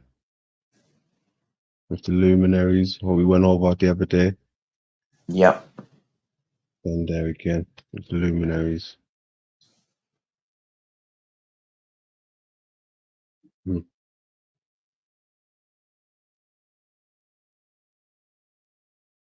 Theologians were trying to put their ideas about theology onto the models of their understanding of the cosmos. She just happens to live right then, and she does it in a beautiful way. But not only does she make this flat image, she tells us, she tells me as someone who works in the digital arts, she tells me how to make it move.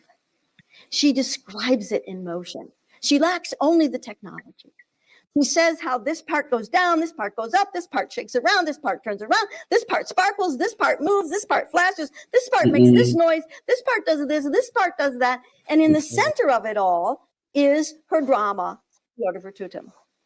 Because in the center of the cosmos, according to Hildegard, is every human being's struggles with good and evil. She thinks that that's why the universe was created. And she thinks that that is the ultimate drama of the cosmos. In other words, you, me, our communities, this. So because she has the play and the cosmos, we will be able, I think, at Notre Dame, with this wonderful facility that we have, to learn something about Hildegard's work that we couldn't otherwise learn. And so she got me studying her illuminations of Scivias, and they all interlock. How did she do that without a computer? How did she draw or inspire someone to draw all of these images? I'll show you how a few of them work, that interlock. I can't imagine how she did it, but she did it. Of course, they come from God, so maybe that's how she did it. That great big PowerPoint in the sky. This cosmic egg is Hildegard's PowerPoint. And she, if you read her letters, you'll see that she's off. Cosmic egg, right? Keeping in mind. No, where- I will. Right. Egg and eye, very synonymous. So that's cosmic eye. Right. As well as the cosmic egg. Often looking at it while she answers people in her letters. She says, well, you're over on this side with the winds of the north. This is the north, this is the south. This is the east, this is the west in her orientation. So I thought, let's see, how many minutes have I got? 25. But I want to leave 15 for questions. So that doesn't count those. So I have 10. Okay, so what I wanted to do was explain the image to you. And I had a lot of other slides. I guess I'll use them. It's Aristotelian. So you have a kind of Earth in the center with circling planets. The Earth in the center. My cell phone may go off any minute. They got a cog. Do that shit. Just writing something down here. There's the cog in the center again, right? Yep. Right there.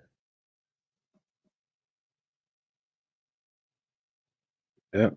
We've seen that with the Rotary Club also.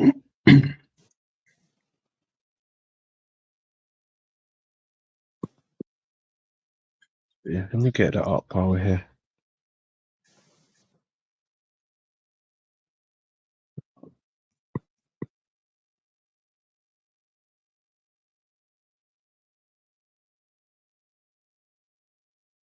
Bloody hell. What's that?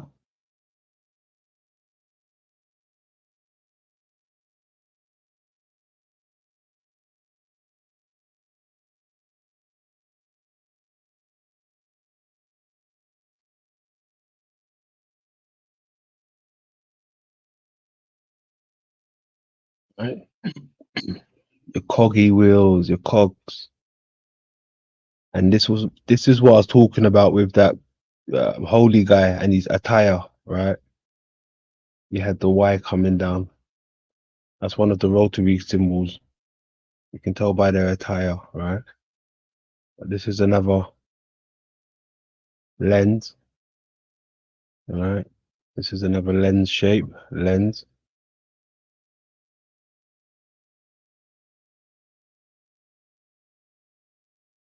This one here, keep these three in mind for a bit later, right? Or these ones down here, these 5, right?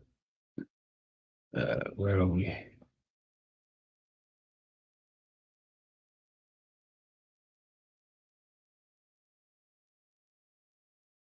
Cog.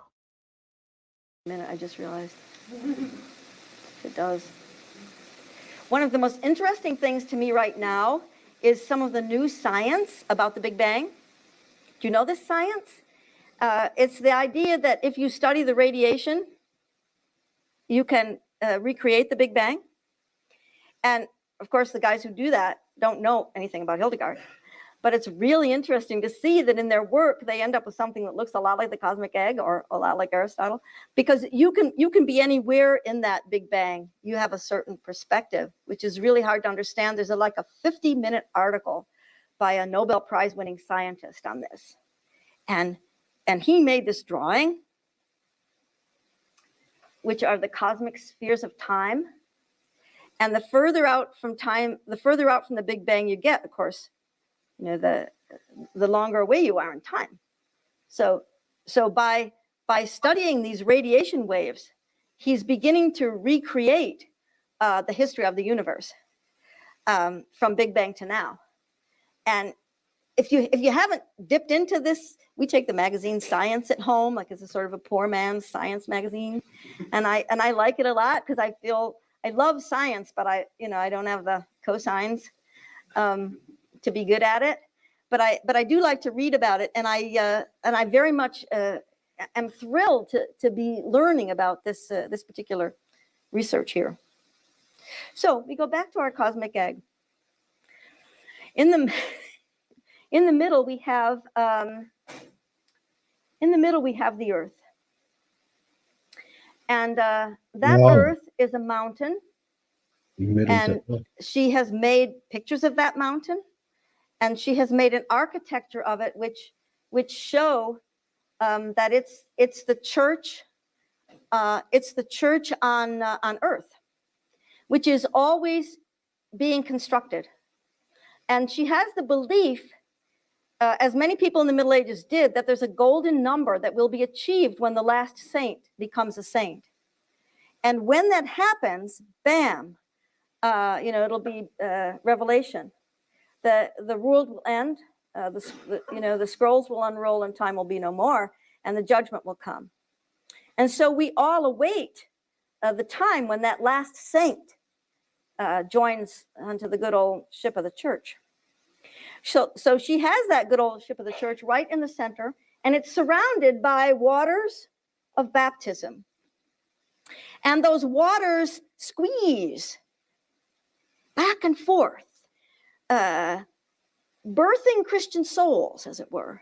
Now, she's a midwife. I don't want to get into the anatomy of all this, but Keeping in mind what they said, right? The Earth's in the center, right, of the square. Right, the Earth's in the center of the square. That's what they said. The Earth's in the center. The cog, right, of the mound. They said it's in the mound, right? But it's in the center of this square. Like I said, we see it through here, what they're trying to depict, right? In the square, right, in the center. Look at this. Look at the ring. Right, I think that's a number 12. I think that's a number 12 in the middle. But like I said, look at the eye shape that it's in, right? Look at the eye shape. Now, where else do we see that? Remember what they said? It's in the mound, right? The lady said there's a mound, like a pyramid or some type of mound, right? In the center of the square. Right? That's what the lady just said. Let's go back and have a look. That's what she said. This part's the mound, right? And where else have we seen that? Where else have we seen the square and the circle? With the mound, the square and the circle with the mound, right? I told you it's different. It's stationary, right? Within the crater.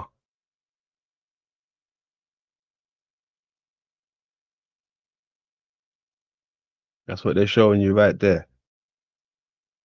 The square society, right? With the crater. See it?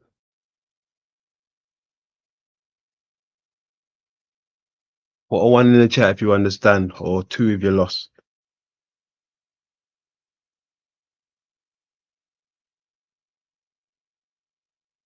Right, in the square.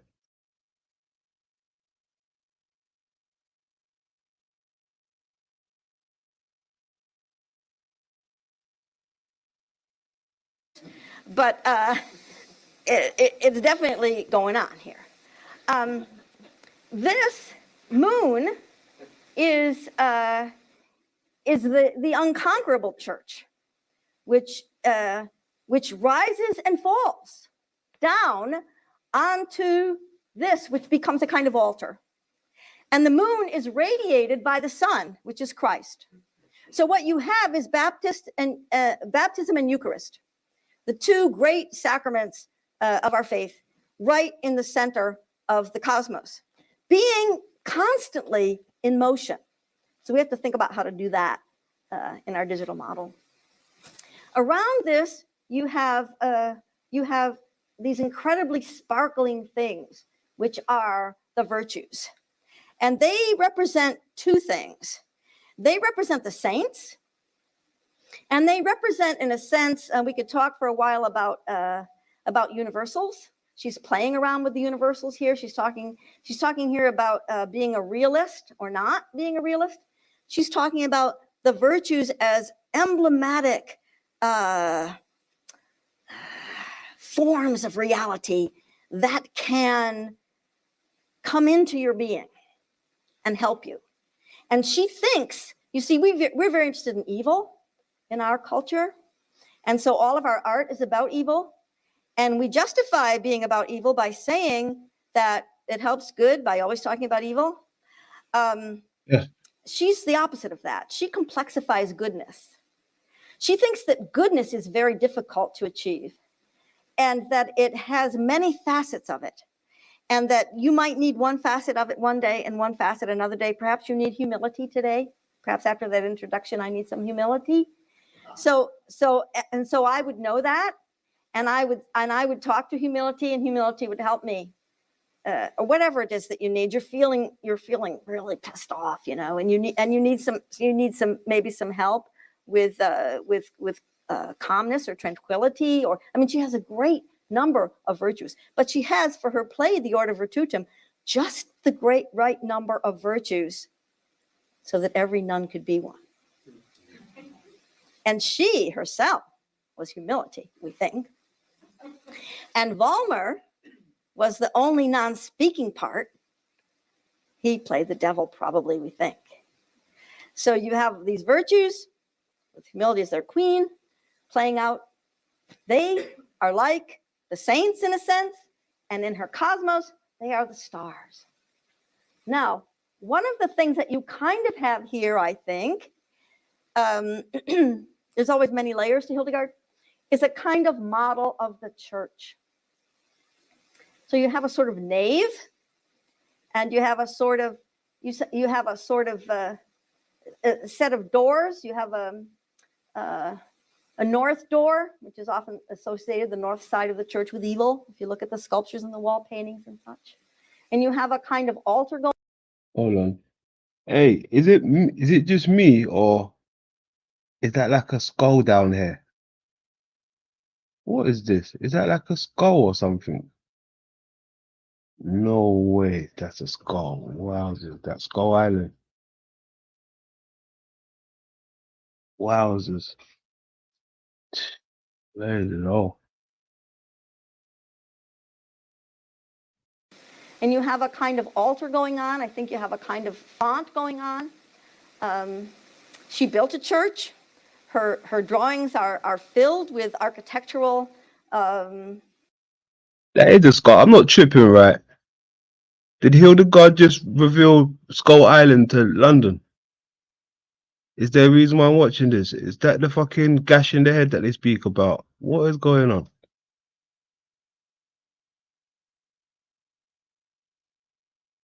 That's the little bacteria, right? Remember I was talking about bacteriology. It looks like a skull, but it's probably some type of bacteria, right? What are we really?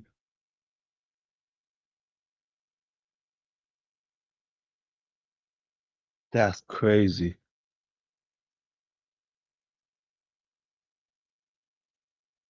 Is that paradox? Can you not see? Is that pareidolia, or can you not see what I'm seeing? I don't know. Is it just me seeing that, or is it something else? It could be something else, but I don't know. That's wild. Keep going. Architectural images. So I think building the church was very much on her mind as she founded this new place at the Rupertsberg. I'll just take you through a few slides so that you can see some close-ups. In a sense, this is also a wind diagram. So you see those three-headed winds? That's the one that stirs the waters of baptism. That's a good wind. That's a bad wind. And I can show you just one little way in which these images interlock. I probably shouldn't do it, but I will. You can see here these little things right there? Those are piles of stones, and they represent vices. And warring with the fiery circle of goodness is this circle of bad vices that are represented by these stones. Now, another good wind. There's the sun. Up above it is the Trinity. There's the devil. Now, I want you to notice that out of a certain part of his anatomy are coming some stones. Those are where the vices come from. You see, I mean, there is a kind of interlockingness going on. I mean, this is one example. I probably shouldn't use it, but I mean, there are many other examples that I could show you. At the end of time, this is her image of the end of time. You see what happens to our winds? They lose it, and they blow in each other's faces. And it's the wind, it's the force of the air. School sniper in the building. What's happening? 313 in the place to be. How we doing? How we doing? Much love. Brian A in the building. Big up. Much love. Thanks for being here, folks. And it's the wind, it's the force of the air, like your breath sustains your body. And when you no longer have breath, your body crunches and is no longer with you. Shawnee boy, Mr. Osborne, I see you. When your spirit is released, here you have the end of time with the winds blowing in each other's faces and all of time collapsing. And of course, the judgment that is then about to come.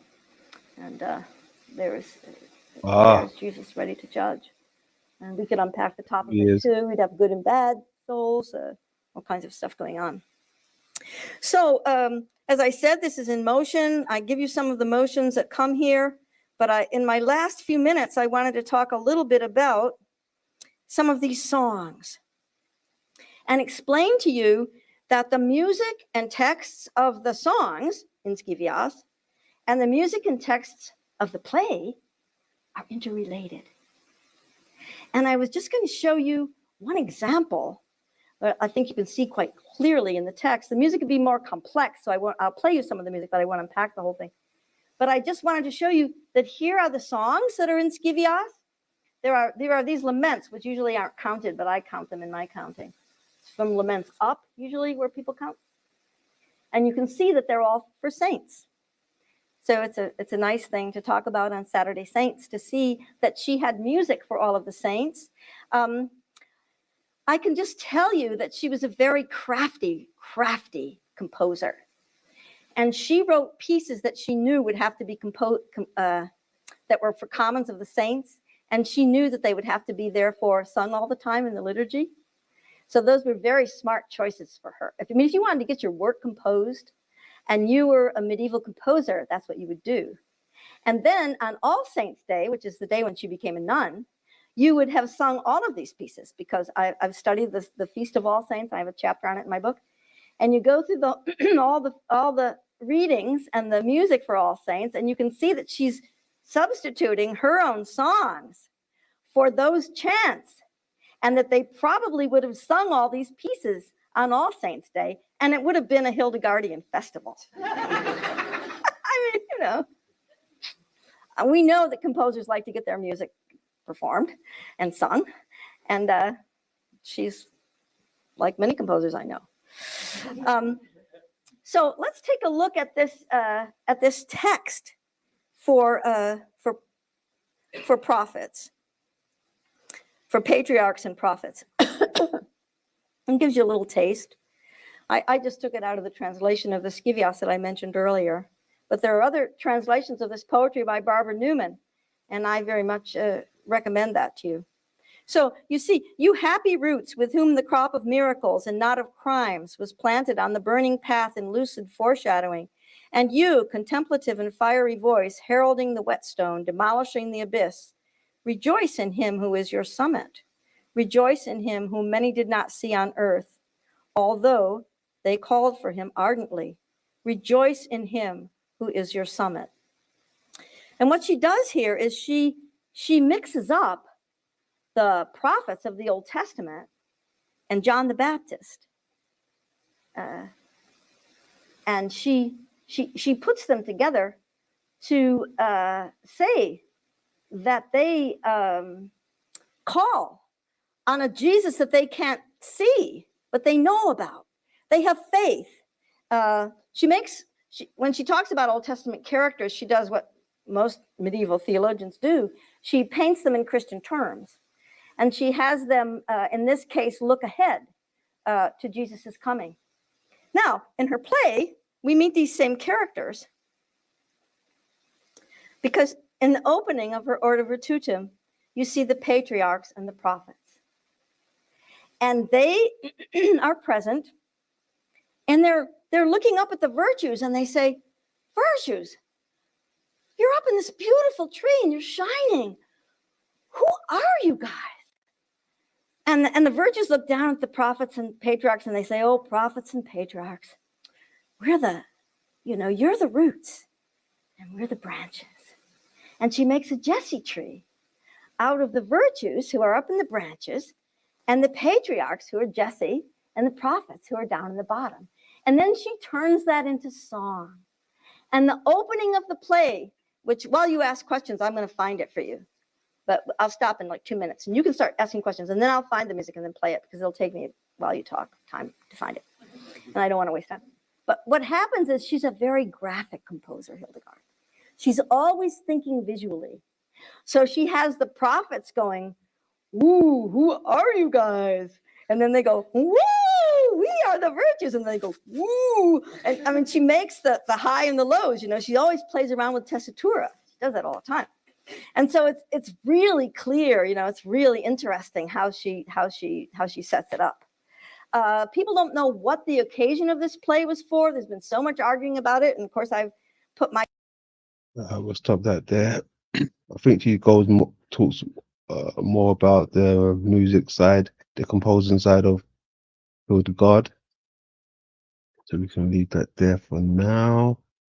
Grand old chat room, what's happening? How we doing? How we doing, man? We got down there Heidi. Yeah, Bri. Salutes, welcome. Welcome. I think it's music break time quick. 4:20 if you got that.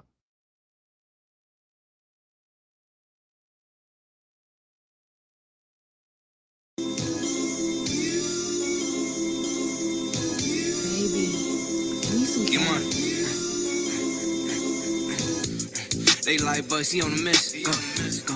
They like Bugsy on the miss. What you on? Let's go, go, go, go. They like Bugsy on the miss. He on the miss. What you doing, bitch? I'm getting to that chick. To that chick. I'm just trying to multiply my ricks. Niggas on that whole shit, so I ain't really trying to kick. Nah, finna get y'all ass a brief in the miss. Hold on, let me take a breather for a minute. Put my phone on D&D, get to them right to start my day. I can fucking check up quick and get that shit back in the day. If you ain't helping me succeed and prosper, you just in my way. Niggas got this shit confused, they think this shit back in the day. I ain't wanna do them like that, it just had to happen that way. Nigga playing with the game and he must wanna go away. Since a shorty, I've been doing me, fuck what they gotta say. I ain't performing at no show unless I'm leaving out with pay. They like Bugsy on the miss. He on the miss. What you doing, bitch? I'm getting to that chick. To that chick. I'm just trying to multiply my ricks. Niggas on that whole shit, so I ain't really trying to kick. No. Finna get y'all ass a brief in the miss. Hold on, let me take a breather for a minute. Hold on. Get money, I'ma rep this shit until I die. Nigga, I ain't letting shit fly. I'm the president, I'm trying to run an enterprise. Heard they looking for some smoke and I ain't finna have. It's just me and Scoom about 2 jocks in a rag.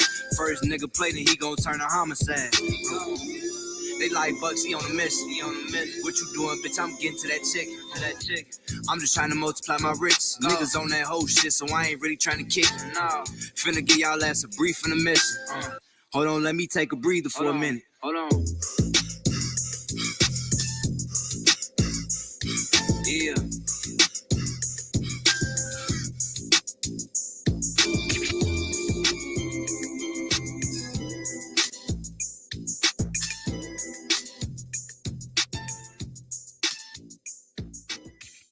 Go, go, go, go. On that whole shit, I ain't really trying to kick it. Hey, where was I going with this? Yes, all right, boom. So we touched on the HILDEGARD, right? HILDEGARD was describing the cosmic egg, right? Describing the cosmic egg. So let's have a little look at some articles on the cosmic egg, shall we? Before we start getting out of here, I think so.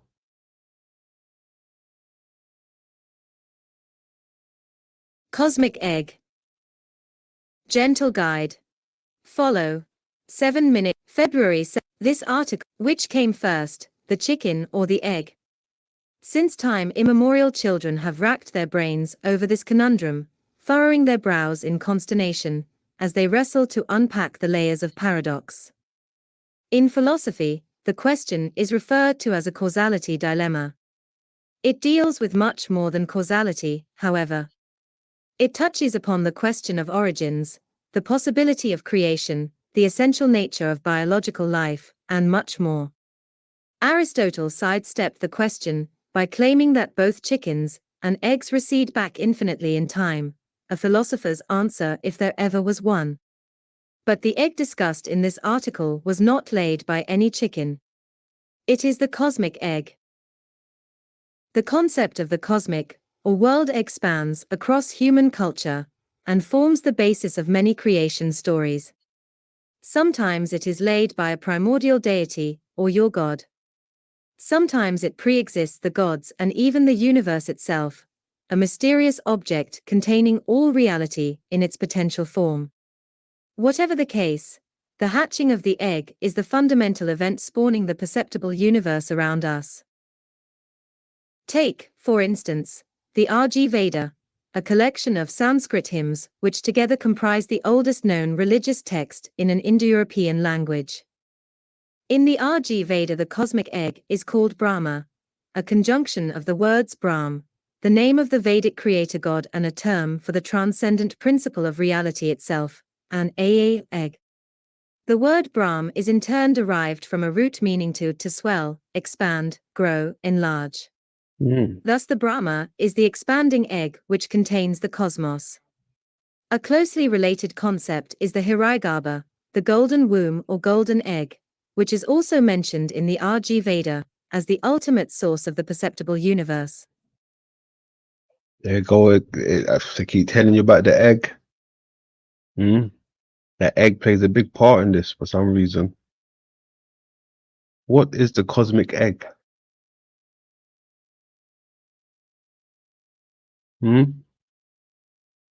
I and egg is the same word, apparently.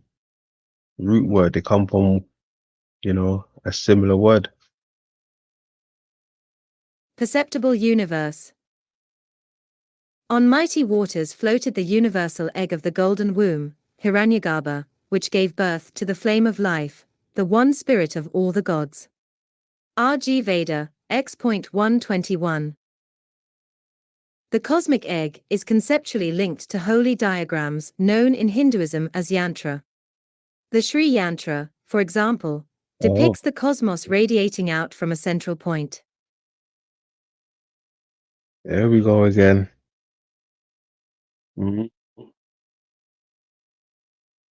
Where are we seeing that? Hold on a second. I should have had that one ready. Where are we seeing that?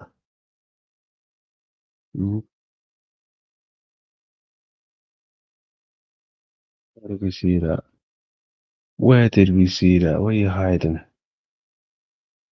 Hopefully up onto the right file. Hopefully. Oh, yes. There we go.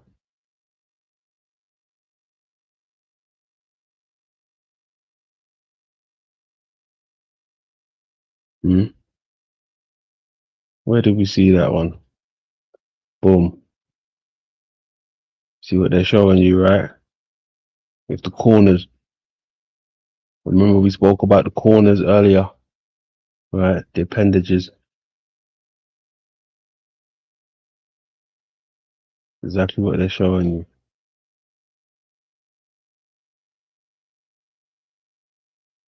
I hope you're following me.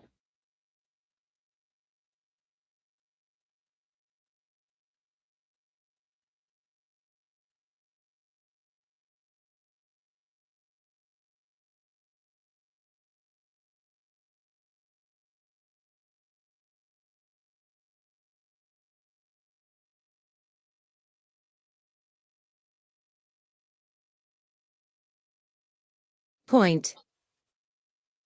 Depiction of the Sri Yantra. The egg plays a similar role in one of the several creation stories of the ancient Egyptians. In the very beginning of time, the tale goes, nothing existed aside from an infinite primeval sea called Enu. Eventually a mound of earth known as Ben emerged from the waters. The bird god Bennu landed upon the mound and laid an egg. When the egg hatched, the sun emerged in the form of Ra, the solar deity. This first sunrise, known as the Zep Tepi, or first occurrence, marked the beginning of the physical universe. Goddesses pour the primordial waters over Ben Ben, the sacred mound. The cosmic egg features in creation stories in ancient Greece as well. The Orphic sect held that the universe began when an androgynous Hold on. Then emerge. The Ben Ben emerged from the waters. So the other one that I have, when it's got the tail on it, is that meant to be the Ben Ben? When the eggs hatched, the sun emerged. That's interesting. Okay. When an androgynous creator deity known both as Fans, Lightbringer, and Protagonos, firstborn, hatched from an egg and began to fashion the gods of the Olympian pantheon. O mighty first-begotten Protagonos, hear my prayer, twofold, egg-born, and wandering through the air. Aurora, glorying in thy golden wings, from whom the race of gods and mortals springs. Hymn to Protagonos, Orphic Hymns, trans. Thomas Taylor. The Orphic egg is often depicted with a serpent coiled around it. Yeah. An egg also features in the creation story outlined in the Finnish epic poem The Kalevala. In the beginning of the text, a giant diving duck lays a clutch of eggs, which break apart to form the earth. Hmm. The eggs cracked to pieces, broke to bits. The lower half of one egg into the earth beneath. The top half of another egg into the heavens above. The top half one yolk gets to glow like the sun. The top half of one white gets to gleam palely as the moon. Kalevala, trans. F. B. Magoon, Jr. The cosmic egg plays a very similar role in the creation story of Chinese folk religion. The primordial creator deity Pangu hatches from an egg and begins to separate the universe into its yin and yang elements. Even that, everyone's story, includes something hatching, uh, as well as living inside the egg, but something hatching within, like a parasite of some type. They just had the Orphic worm, right? And then you got this one. All right, let me see if I can find the original one, because that's not the original. The original one's got the serpent. I already covered that, right?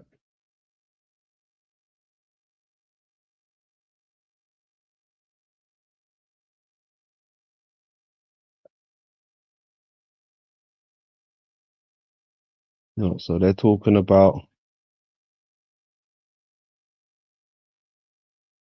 the serpent hair, right?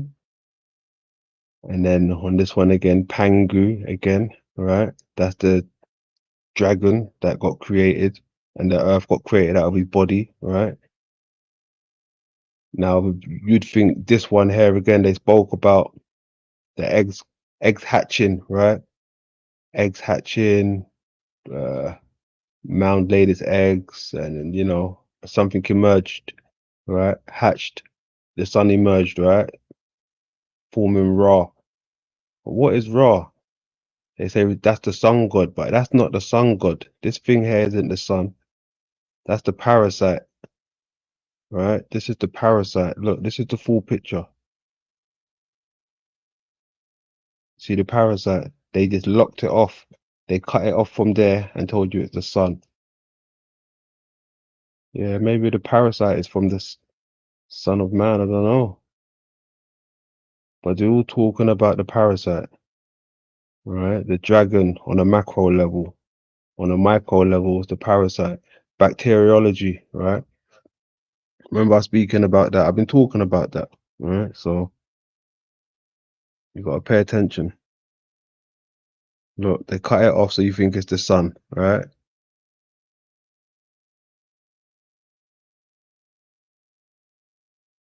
Elements. The bottom half of the egg eventually forms the earth, while the top half forms the heavens. Pangu holding a sphere containing the yin and yang forces, which make up our universe. Even the creation story, as told in the Bible, plays upon the idea of the cosmic egg. And the earth was without form, and void, and darkness was upon the face of the deep. And the Spirit of God moved upon the face of the waters. Genesis 1 verse 2.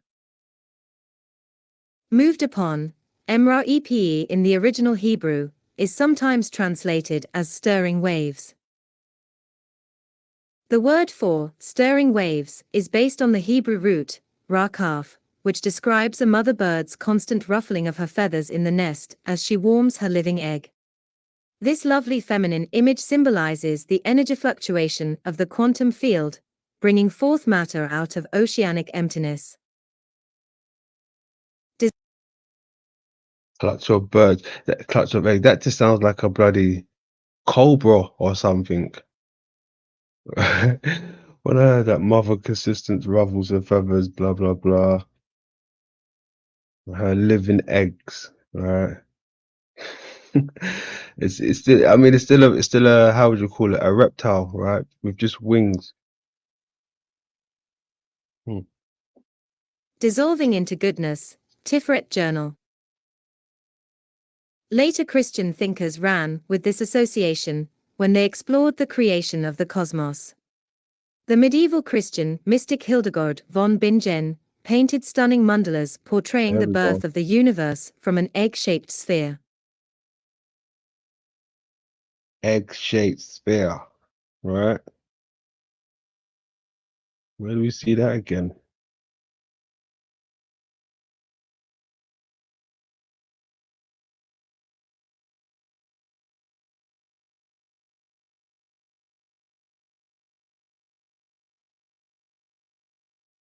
Mound, right? In the center.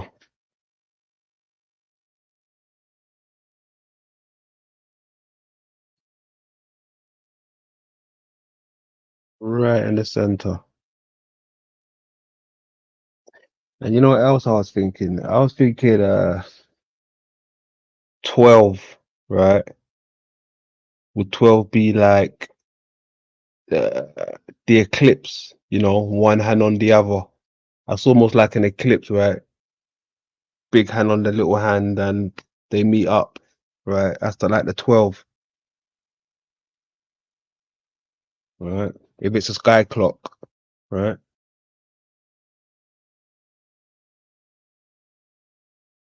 So yeah, that's what I got from that 12, the eclipse.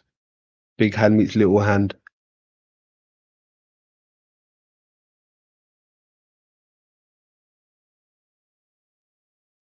The creation of the universe as imagined by medieval mystic Hildegard von Bingen. Robert Flood's famous engravings of the first chapter of Genesis also portray creation Yeah. in visual terms, suggesting the development of an egg. Development of an egg. What type of egg is that, my man? Looking like an iron shit.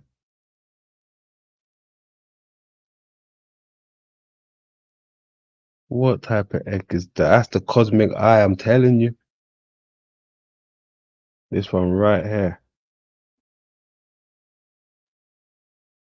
That looked like what we was looking at earlier, right? Rotary. Look, that's the rotary again. Remember what I was saying? You can see it. They're trying to show you the rotary in that one. Right? In the eye.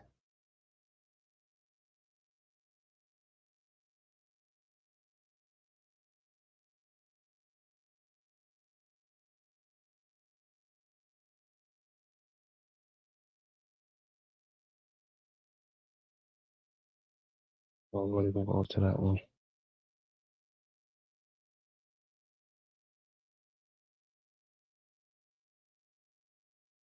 That's what they're showing you. That's exactly what they're showing you, boy. But we already know it's the eye, right?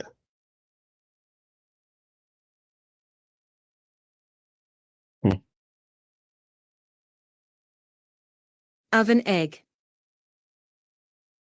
Robert Flood, Utriusque Cosmi Historia, 1617.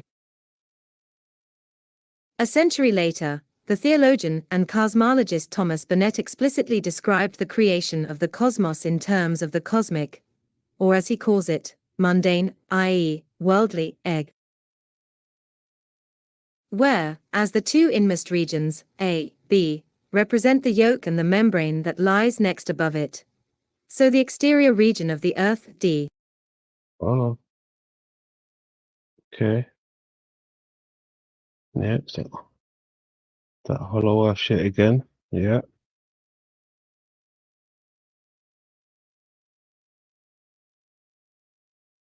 I know exactly what this is. In due time, I'm going to show you guys. Don't worry. And this right here, right? This, you see these ones right here? It's going to blow your mind away when I show you, right? Not tonight, but I'm going to show you. Don't worry. These ones right here, especially this one.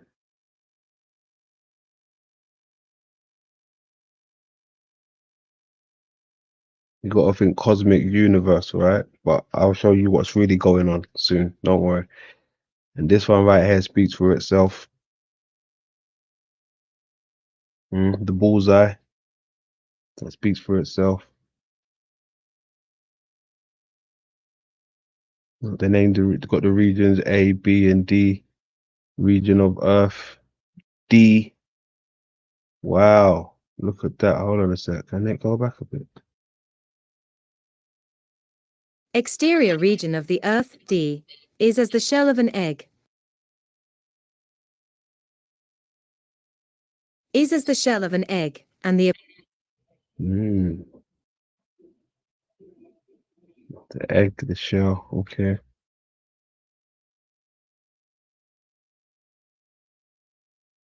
A and B is the most inner regions. Yeah. C is that the shell of the abyss, okay. And the abyss, oh, C is under the white, okay.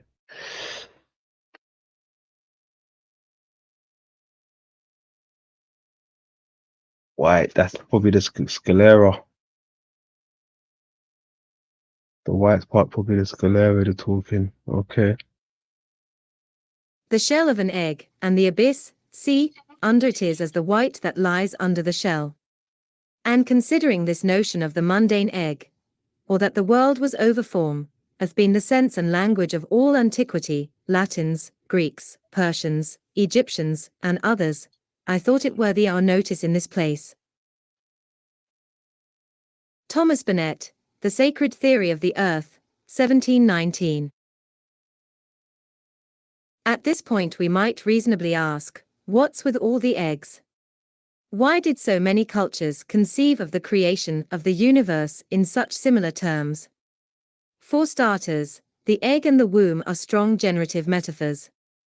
In their individual acts of creation, they already possess a kind of mystical aura. When we add in some of the other common elements, however, the metaphor of the egg takes on new layers of meaning.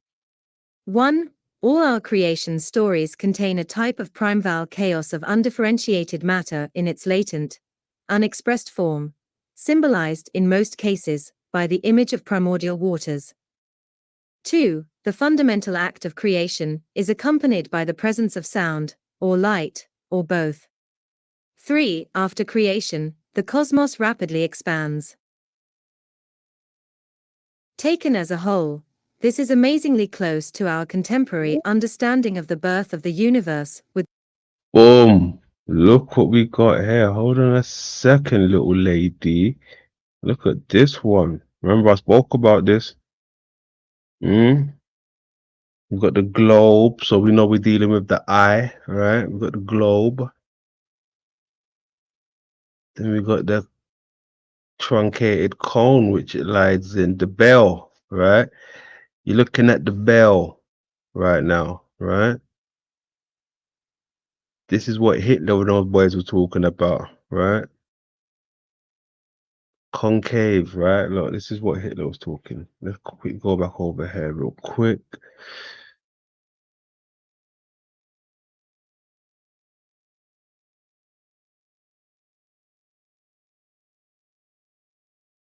Look what lies inside of it, right? You got that, right? You flip that on its side, you get the bell, right? The sun, right at the back, at the black sun, the sun, right? That'd be the sun. But we already know what that is, or I already know what that is anyway, right? But that's what they're showing.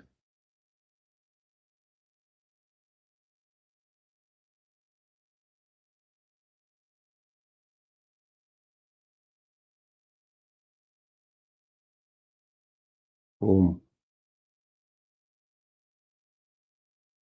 It's that little body or something.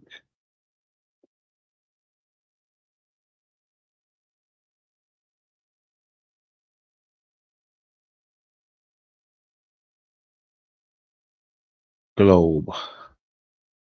The birth of the universe with the Big Bang. Picture the singularity from which the universe exploded forth, as the cosmic egg in the creation story of our ancestors. It contains everything that will ever exist in potential form. The hatching of the egg is accompanied by a sound or light, which ultimately is simply another way of conceiving of emanating waves of force or energy, and the cosmos bursts forth in all directions. In many ways, our contemporary understanding of the creation of the world has not changed much from that expanding egg of the RG Veda. We've just dressed it up in fancier words. Thank you. Nice, nice, nice. Just dressed it up in fancy words. Yep, that's all they did. They should have kept it simple, you know, like cosmic egg and I, cosmic eye, you know, aye, Captain. I understand. Who am I? I is I.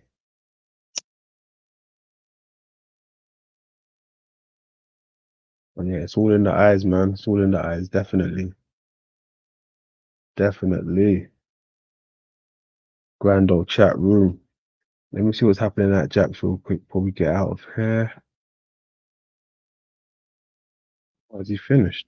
No, still going. Nah. Nah, we ain't gonna do that. Keep it short and sweet. Keep it short and sweet.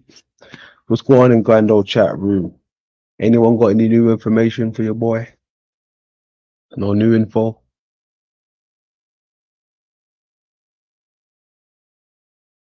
If not, we get out of here. Actually, what was that thing I wanted to quickly show? Oh yeah.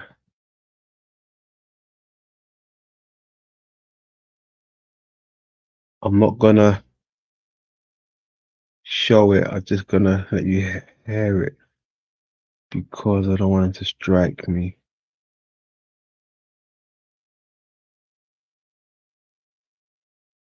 Right. Actually, you know what? I'll leave that till next time. No, I'll definitely leave that till next time. We can build on that next time. That's quite deep, actually. So yeah, we'll leave that for next time. It don't make sense going into it now, and I'm about to get off. That don't make no sense.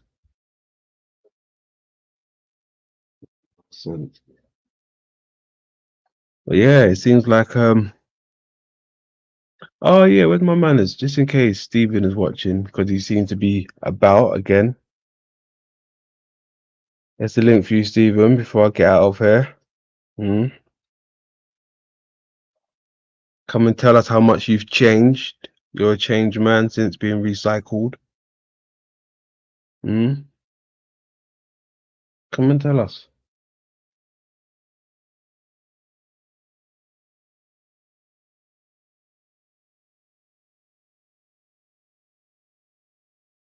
Like you said, can only be one king.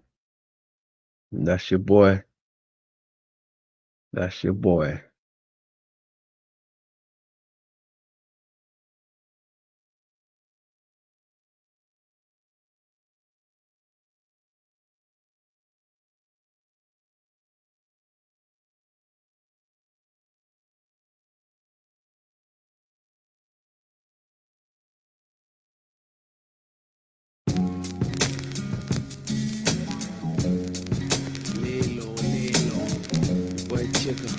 smooth shit. Young blood connection, hack of the jets, done. Lay low up in the mix of the mix.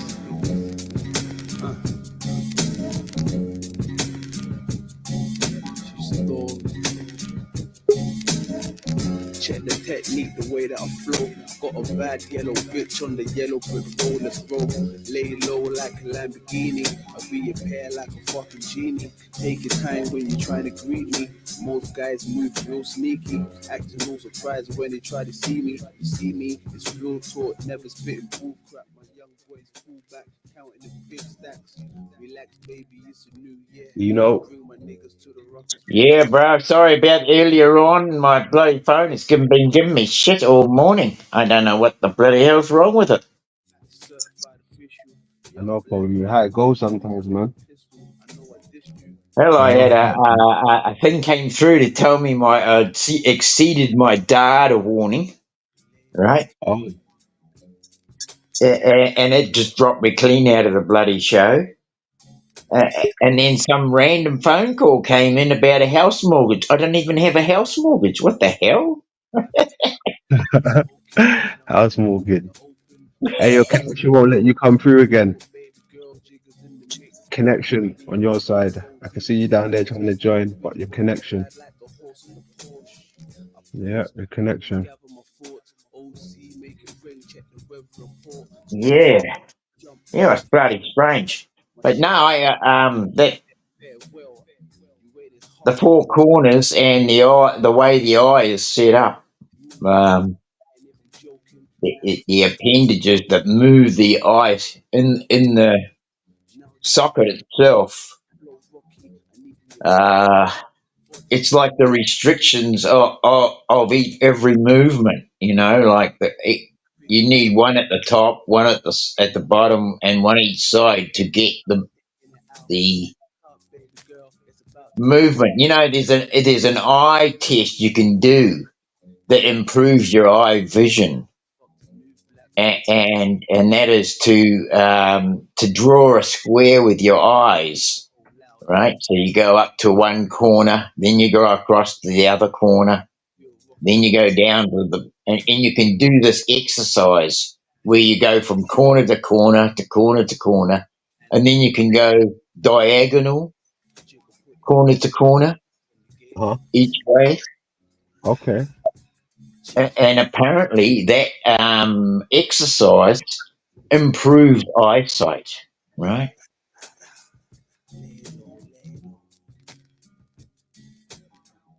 I was just wondering if that's something to think about, like. Yeah, I like that because even with those Freemason symbols, when it's got like the envelope with the X, what is that, like a Google or something, or what, like a Gmail or something like that? Right, yeah. Right, when you get the mail, I've seen that. I've seen the little boxes with the X. Maybe that's tied into with this eyes again. Like you said, there's a thing they do that gives your eyesight, right? Yeah, well, like you can practice these different. I mean, I only found this out through Telegram, and I've got a health group that I joined, and it has things that you can improve your eyesight with, and those are some of the exercises to do, right? To strengthen the muscles of the eye, right?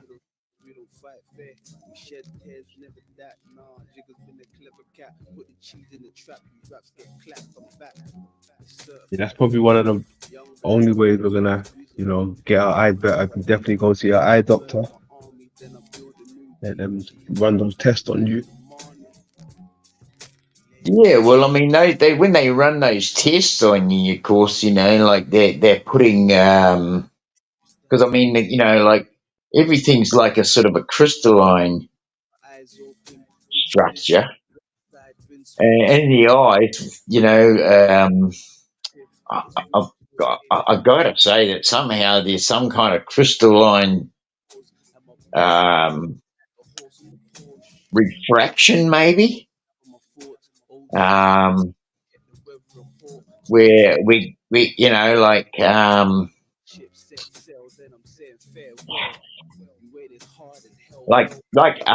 a hexagonal fly's eye can like reflect off different points of its eye to give an image. I think there's something similar going on in our own eyes, and I believe there's like a sort of a crystalline type, maybe liquid. To me, there's a connection between that and glass and crystal glass.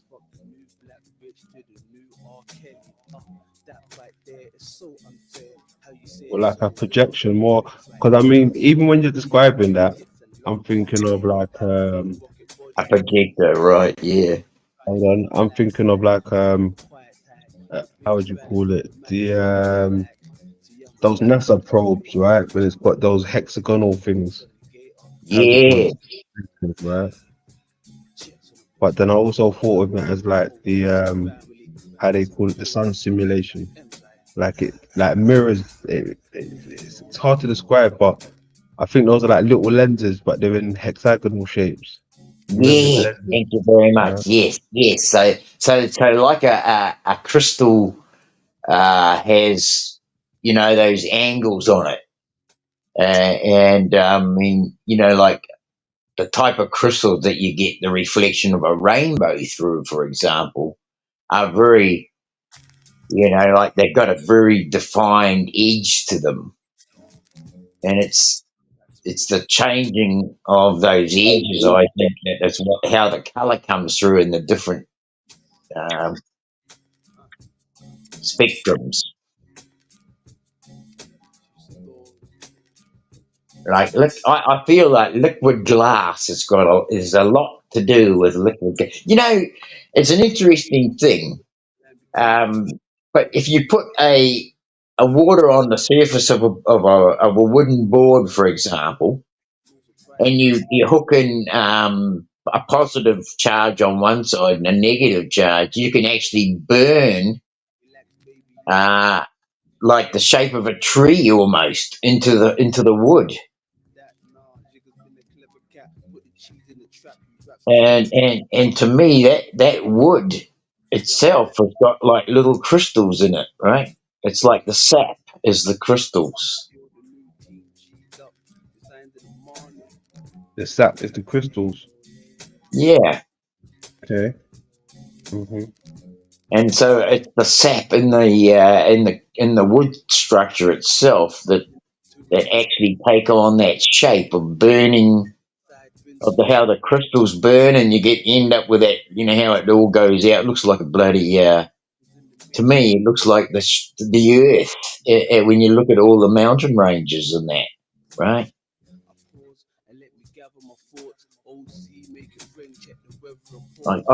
I'm trying to lend this almost to a computer, like we have our inside a computer.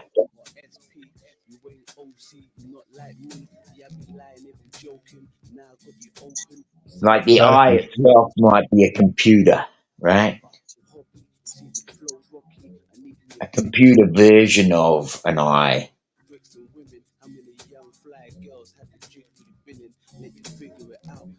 There is something simulation about it. I mean, even well, the thing I was watching the other day. Give up my head.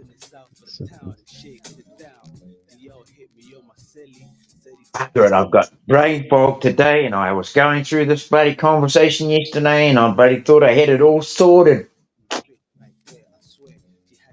Dang.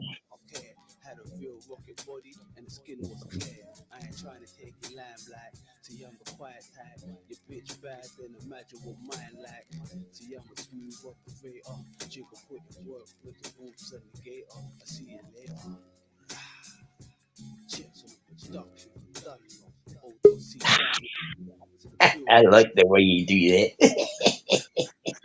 What's that, bro? When you do that.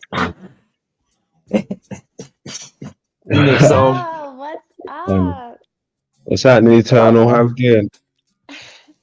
You already Welcome, know. welcome. Dean, we're Right, taking hi, over Eternal. this.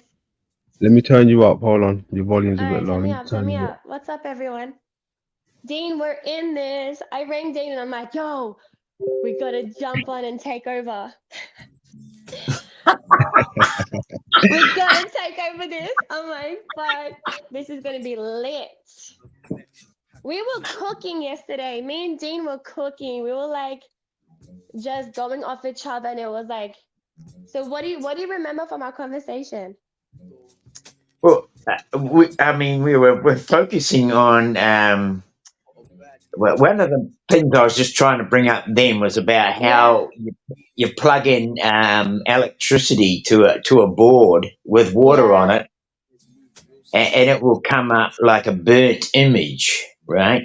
Right, like the disc we were talking about, and then we're Yeah, talking about. And remember, we're talking about that spark, and I think London was but mentioning there it, you and go. then me I and was you, and trying then to me and get you were to that. like, yeah, and then remember I was like, someone smashed that, and then it was like a short circuit because to me a spark is like a form of electrical current of more of that interpretation energetically, and then that short circuit, and I guess the pieces on the floor to that. Yeah, That so disc, if we have a disc, yeah, and like if we're talking about the matrix disc, the one that like it's like a record player where the mm-hmm, needle keeps jumping, yeah, and then we glitch back and we it's start again. looping, it's The looping, looping, yeah, and then and, someone and picked it so up and just smashed it. we just nudged it a little bit, Yeah, yeah. for real, And yeah. I'd like to pick up where that conversation was because I my phone know, actually died when and then your freaking phone died. and Thanks. my phone died. Not going, oh shit. You're killing me. I was like, yo, and we were like freaking out, and all the AI shit I was come up with too. Like, I'm on something. I really am on something.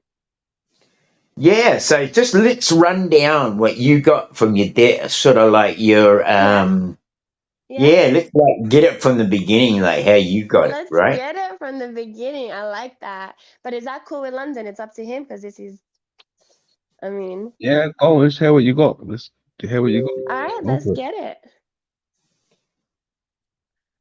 I'm definitely going to crack the code and I'm going to figure out a way out of this. I know it. I know it. The way my mind runs, it's like really, really fucking important that I get down to it. I feel like So bring it, I'm girl, gonna, bring it. Tell me what you yeah, told no, me no, today. I'm gonna get the codes. I'm gonna get the codes because everything is coded. Everything we are, everything around us is coded. It's just one big grid.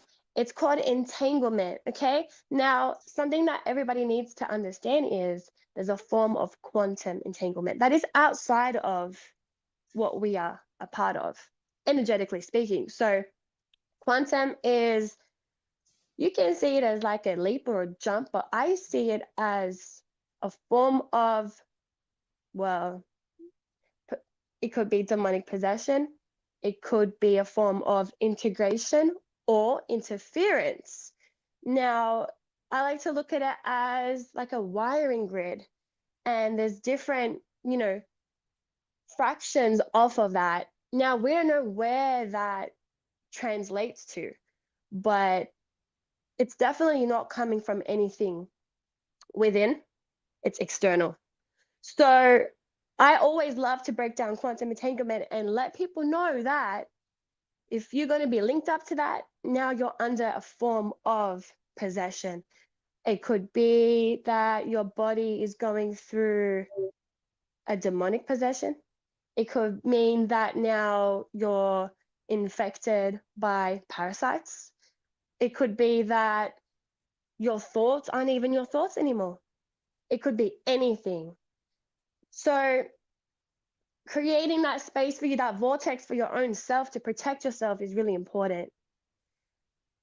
I feel that we are a form of, could be, artificial intelligence. Why not? I mean, it is what makes up of everything that we have here. So it only makes sense to me that it's one and the same. I have a lot to speak on that. You do your thing. I'm gonna be back 1 second, all right? Well, this you definitely brought some really intriguing things into the conversation yesterday, where you spoke about how like there are so many similarities between us as a person and the computer as a chip, right? And also how there's viruses in a computer, Yeah. there's viruses in our Yes. body. I was saying about bugs and viruses. That's right. So we talk about bugs and viruses on the computer, right? Don't we? So why Mhm. does that correlate to us? You know, we can have viruses. I mean, apparently I'm going through a virus at the moment. I see it as a cleansing, to be honest. Like I don't see sickness as a sickness. That's just because of the infrastructure of the pharmaceutical, but it's more about cells replicating and, you know, going through that cleansing state. Now, definitely the computer is where it's at. If you study computer, which I have, I love studying things, but not being like, I'm not good with technology, but I understand technology.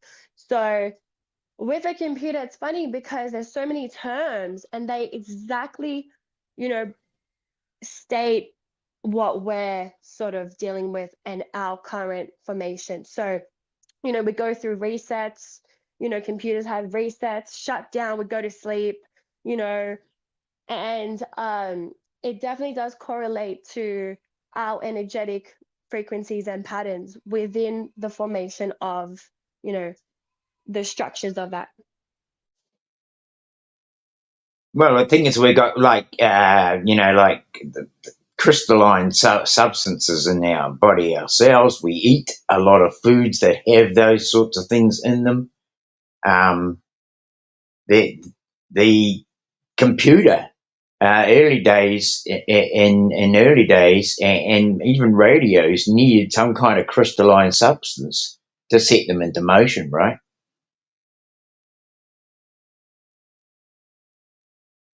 Yeah, I think what's his name? Paul from What the Flock spoke about the crystal, the liquid crystal. Right. Yeah. So, like, in liquid crystals, for example, glass is pretty much classed as a liquid crystal. I know that some of the glass windows in the house that we were living in prior to moving out here, that glass was thin at the top and thicker at the bottom. Like it was already, like gravity or the weight or whatever had pulled the glass down. Like it was somehow, when it was heated, like during sunlight or something, sunlight hours, it had liquefied in some way and started to move down its surface. So that it was thicker at the top and thinner at the thinner at the top and thicker at the bottom. Yeah, I'm back. Right. Sorry.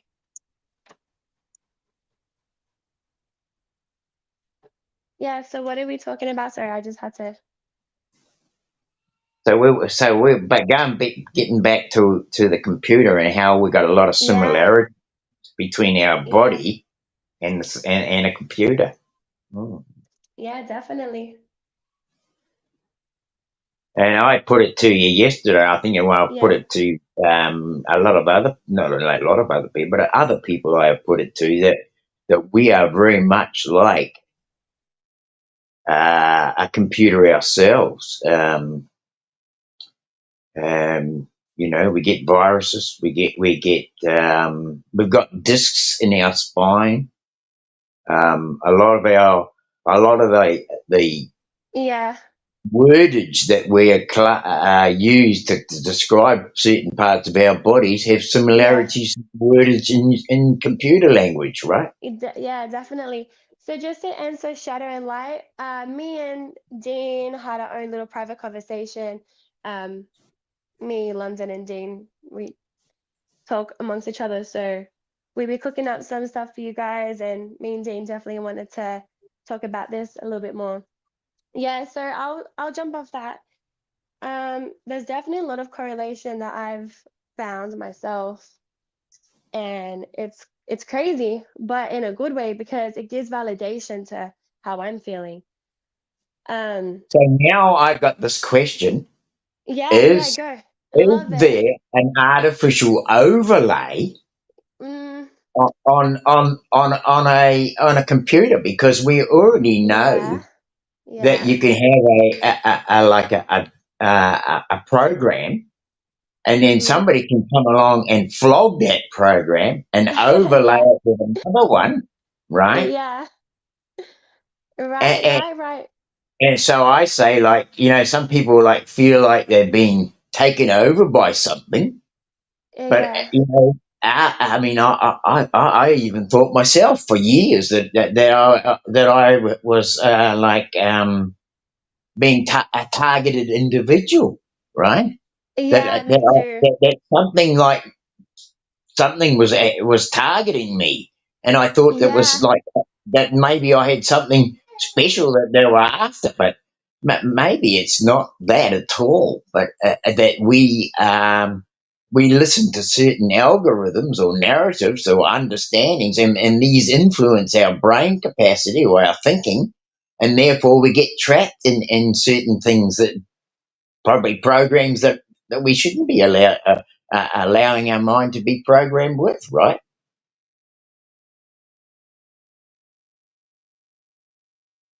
I agree with that. Hmm.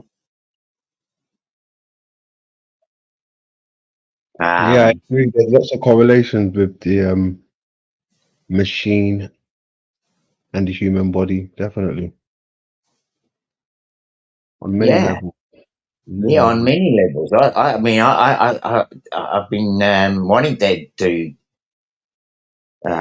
breach this conversation with people for a while, so I'm glad that I've been able to. Yeah,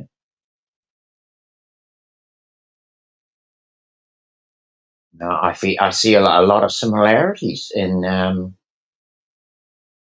how people class or label themselves. Like we get you get a little like there's a thing on Google at the moment. The picture, I think they call them 3D pictures, but they look like a lot of bunch of squiggled lines and what have you. And I think they call them magic pictures. But you can look at them, and some people can see their 3D image in them, and other people can't even see shit. But I've got quite a good ability. I can actually. Maureen's got a book. It's called The Magic Book, and it's a story in there. And the guy tells the story, and there are these pictures, and if you can vision the pictures, then you can get the gist of the story. But if you can't if you can't see the bloody 3D image, you're not going to get the gist of the story, right? Gotcha.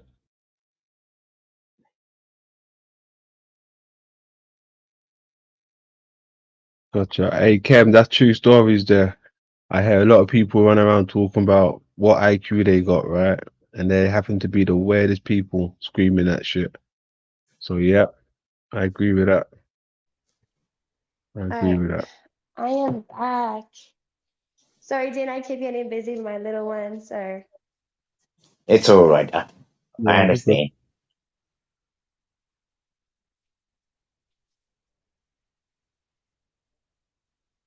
Yeah, yeah, so just to like with what you were saying, like I feel like we are going into a recession of augmented reality.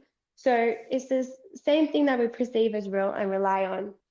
So, like when I break down the word reality, it's real and to rely on that. But because everything is inverted, there's that invertedness within that. And I think, it's causing that, separation from us, feeling like we are, not a part of that. When, to me, it's like, could it be that, they do that on purpose to give us that perception that we are separate when It's like different forms of AI Very that they good. provide Very for well us. put. Yes, yes. Now, when they separate us, it's like, well, hold on, because we are Hey, give us a all, little bit more volume, please. I've tried to turn you up, but for some reason it keeps on turning down on my end. Maybe on your end, if you can turn it up. yeah, no worries, give me a sec. Thank you.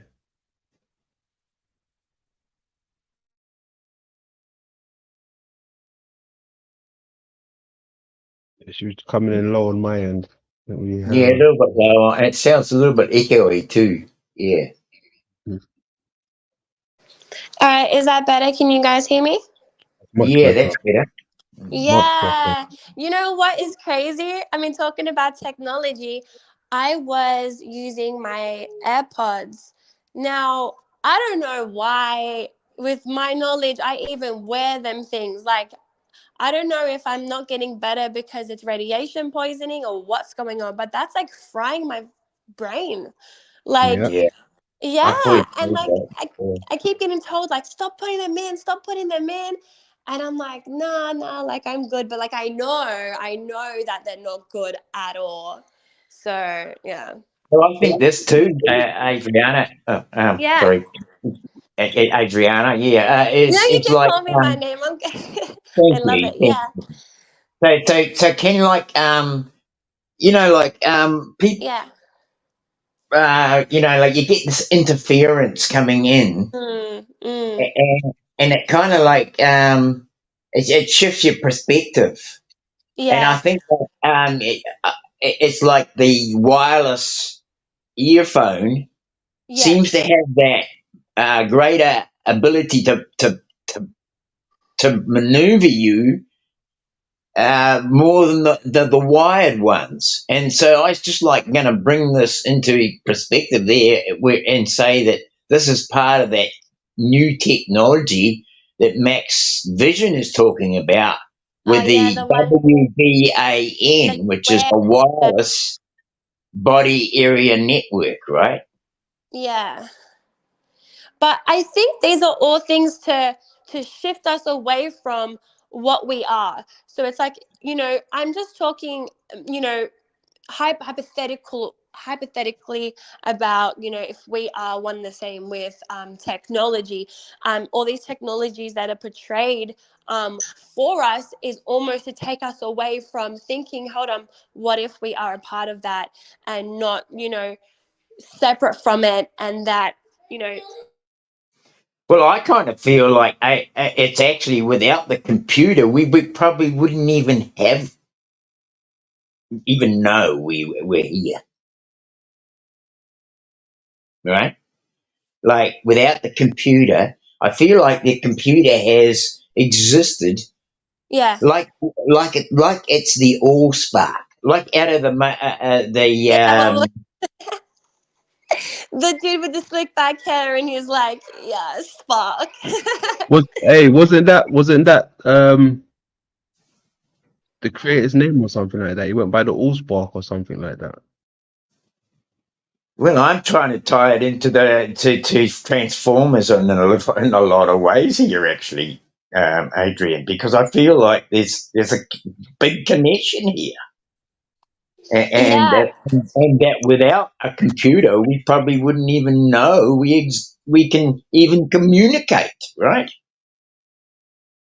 In fact, I would say that we cannot communicate unless we have one, and that was the beginning to begin with. Well, that's really tricky to say, so isn't it? Okay, how do you I put that in words? I definitely feel like the Spark is also telling you that it's not, a physical reference. It's implying more of an electric current of, that short circuit, because what happens to a spark? That's a short circuit. It sparks. So Yeah, I I know think what that you're saying, right? It's not a continuous current. It's a spark, right, isn't it? it is. Yeah, definitely.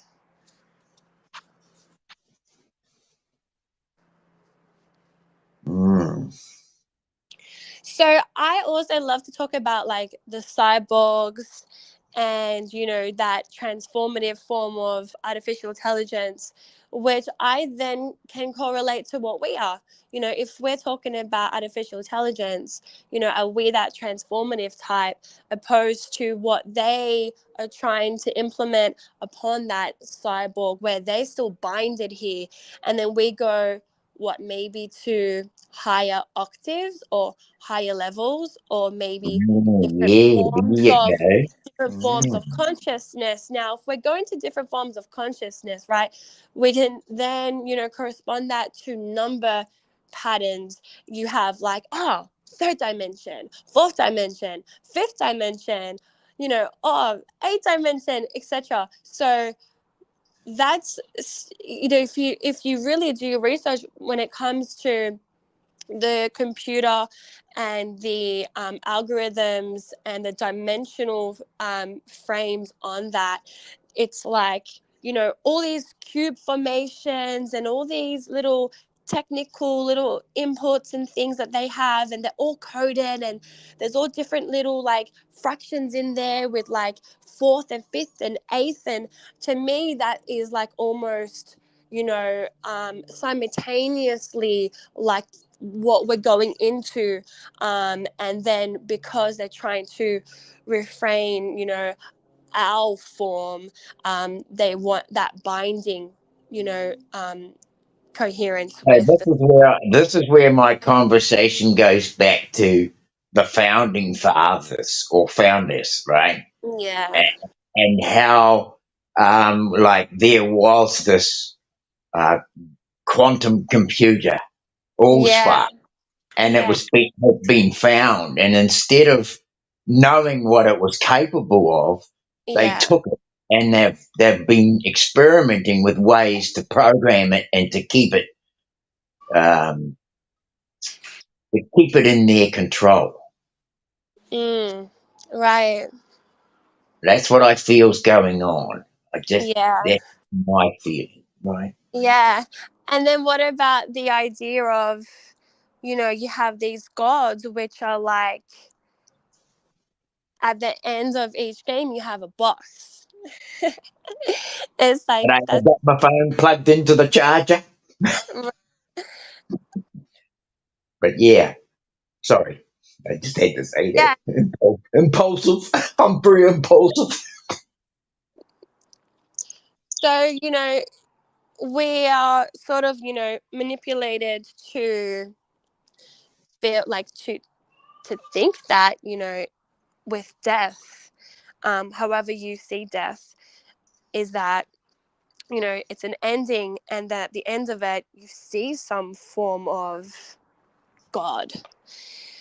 To me, it's like, you die in a game, and then, before that or after that there's some form of defeating with a big boss. So to me that's just funny, because it's Yeah, just like, that's a good way of putting it. I like that. Yeah. yeah, it's just funny. It's just like, yeah, like they kind of embed that into your mind, but they're kind of showing that. So again, people can say, yeah, predictive programming, but it's just like, yo, like it's just what it is. It's right there in front of you. And then, what you see, you know retain that frequency in order to put it back out. So whatever you bring in, you put back out, and then you're all creating a now real reality. What you're making your reality, because you create your reality. You do, but they do for you. So that's why we Mm. all take a step back and allow ourselves to pave that way and not have somebody else put that within your mindset. Because we're not born in here. We're not born in here a free being. Nah, we're chained up. We just can't see the chains. So, We're born here programmed already. Yeah. oh, yeah, because I mean, I've dealt with, pregnancies, and I'll say that, and they tried to inject me many, many, many times, and I was like, no, no, no, no, no, no, no. Hell no, keep that shit away from me. So it's like not even that, but it's like that circle of life. And we have to be so careful because, you know, computer programs always have updates. So what do you think are in these injections? Updates. That's all it is. We can say, oh, Research. tech, this Yeah. is, yeah, there's forms of nanotech, definitely. But Mm. it's a form of nanotech that actually helps within different programs of time time layers, it could be, because our perception of time is obviously, you know, very structured. You know, you have all these days and weeks and years, and really Well, it's of just a course, blueprint. very structured. It's Yes. just Yes. a blueprint for them to go by. There's no actual time. So even the way we reciprocate everything that we have here is so pushed to that extent for their own benefit. And it's like, when is it going to be our benefit? When is it going to be our time? That's why I'm going to crack the code, and I'm going to make sure that I have a way out of here, because I've always needed to be able to do that. From a young age, I always spoke that into my own existence. So I was always outside of everything, and I could see everything for what it was. And I was like, well, I'm just, oh, yes, Dean. Remember our conversation about the observation? Yes. Yeah. I'm going to bring that up. I'm going to bring that up because that's some real shit. So we all have layers of integrational observation, right?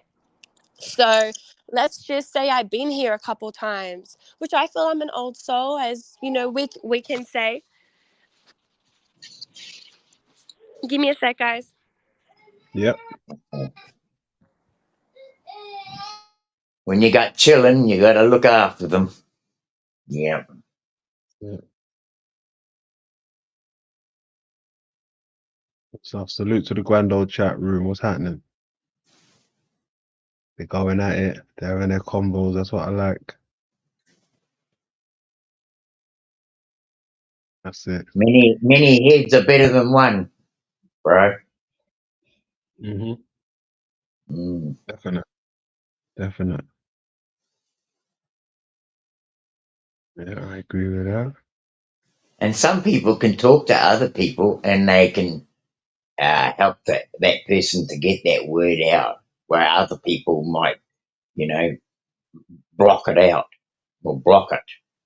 So it's, you know, I'm not saying that between you and I, Adrian, but I say that sometimes you can have a communication with someone, and just how the conversation's going, or just that maybe even like influences our, like, you know, how we influence our field around us. Maybe these influences that are not, you know, connecting, not gelling. Yeah. Sometimes people can't communicate.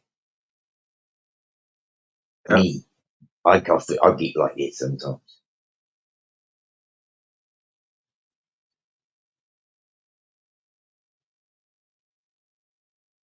I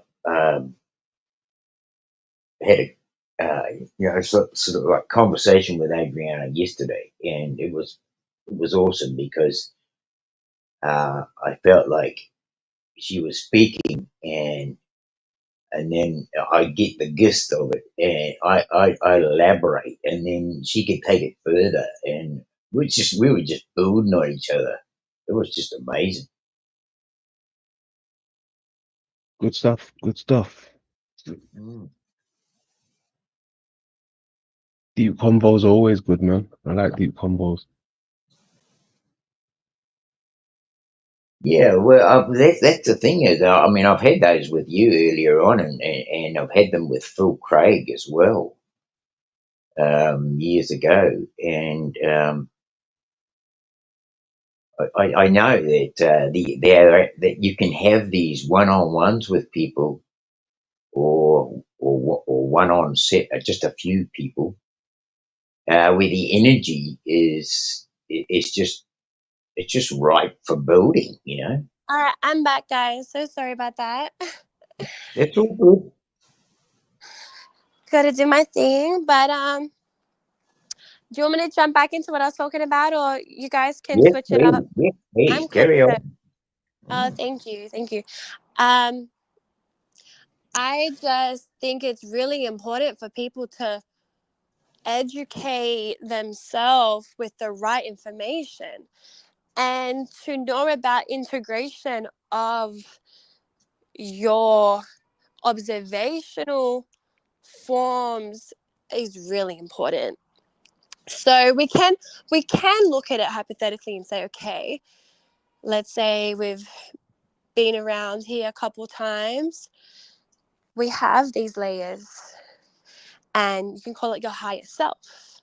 But really, it's just your integrational points all merging to the one now. How about because we're figuring out things right now? How about because we have eyes to see and it's open and we are aware, then we can say, well, now there's no more integration. Now we're at that point where it's the final stage. What if this right now is the final stage? Because how do I know for a fact that the last time of another form of myself even thought like this or even felt like this? There's a reason why I am right now. And there's a reason why that we all get together and we talk about this and it's in alignment. Everything's in alignment. There's a reason why we are all listening to each other's voices, because there's a reason for that. And I feel like with those energy patterns and those energy grids that we are all linked up to, again, that spark could be a short circuit of that bifurcation of timelines. So we have, us moving Very well put. Very well put. forward, and the rest, unfortunately, moving backwards in free will. Now we can see it as, oh no, people are going to this and this, and oh no, people are, and it's like all doom and gloom, but really just look at it in a really positive way, because if we are able to figure things out. Well, doom and gloom is just a label in itself, isn't it? Right? Exactly. Now, if we can figure things out, I'm sure the next person can, but maybe there's a reason why they can't. Have we ever thought that? Have we ever thought that why there's people that can't figure these own? Well, I think that really happens really because people like to be hurt. People like to live in pain. People, I've lived you in a know, lot of pain in my life, but I'm still strong above that. yeah, But because you like to rise above it. But if I, you were I, one of the type of people who like to wallow in it, then you might not shift your I reality, feel, right? I feel it's a different form of pain. I think it's more of what they're supposed to be a part of. I think the ones that get quote unquote left behind, or, they're going to be cyborgs and they're not going to be linked up to the Borg in a different perspective, because we are already linked up. Yeah. Cool. We are linked up. There's no, it will happen. It is happening. It has always been happening. It's just a different form of linking up. So it's like, we have to look at it like a free will, like a contract form. It's like, maybe, for us, we're the ones that are, meant to go down a particular path, and for them, they're meant to go down that path too, and that's okay. There's no negative, because really, what is negative and what is You're basically talking on the point of a choice, aren't you? a choice? Yeah, talking about the choices. You can either choose to go down one path or you choose to go down another, right? Exactly. But is it a choice though? That's the thing. Is it a choice? Maybe they are unaware of the choice now, but they did have that already inbuilt in the programming of their structural form of existence. So we are all existing, but we have our own sort of algorithm that we can maneuver in. Well, I So think we each lifetime you program your own disc almost, right? right. I But we hope. perceive it external. What about if we look at it in the sense like if basically if we are who we are and the other people are not like us, Mm. that would mean like they're more of like the virus to some degree, like an error. If we're Yeah. talking about the system. Yeah, I love that. That's exactly right. Yeah. Yeah. It's like them bugs or them infiltrators and them, you know, yeah, like that virus, right? Yeah. Yeah. Could be, definitely. Mm. That's deep. It is deep. That is deep. Yeah, some people got the virus, definitely. Yeah. It's like the system. And I think that's why we get affected from it. Because we're like a part of everything and we're being like almost sucked into it. Oh, well, we get sheddings from the body area network, Well, right? yeah. Yeah, exactly. Mm. That's why, but even like, you know, www, World Wide Web, 666, because W actually equals 6. If you look around you, it is acidic. It's like the best nature for the parasitic form. It's just like perfect for it. And then we're here trying to integrate into a higher form our own selves, trying to get away from it because it's like the end of the road now. It's like, it's done. It's done. No more. I'm done. But yet, it's getting even more if you look around you. Oh, like, it's just crazy how everything is just really, really ramping up and ready for that overlord to just come and conquer his cyborgs, and then it's just gonna have that one final battle, one final religion, one final push. And that's really also really important to know, because when that does come, what does it mean for us? Do we get our powers? Do we integrate what we actually have that is dormant and we can't utilize because of the suppressity of density in this loose energy place? Crazy. Yeah, maybe all that stuff comes when they change the embryos on the resets and shit. Right. Mm. They'd have to start from there, if anything, from the embryo. Mm.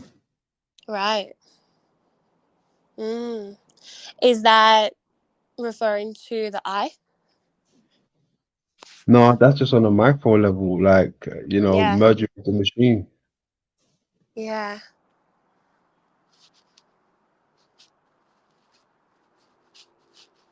Like how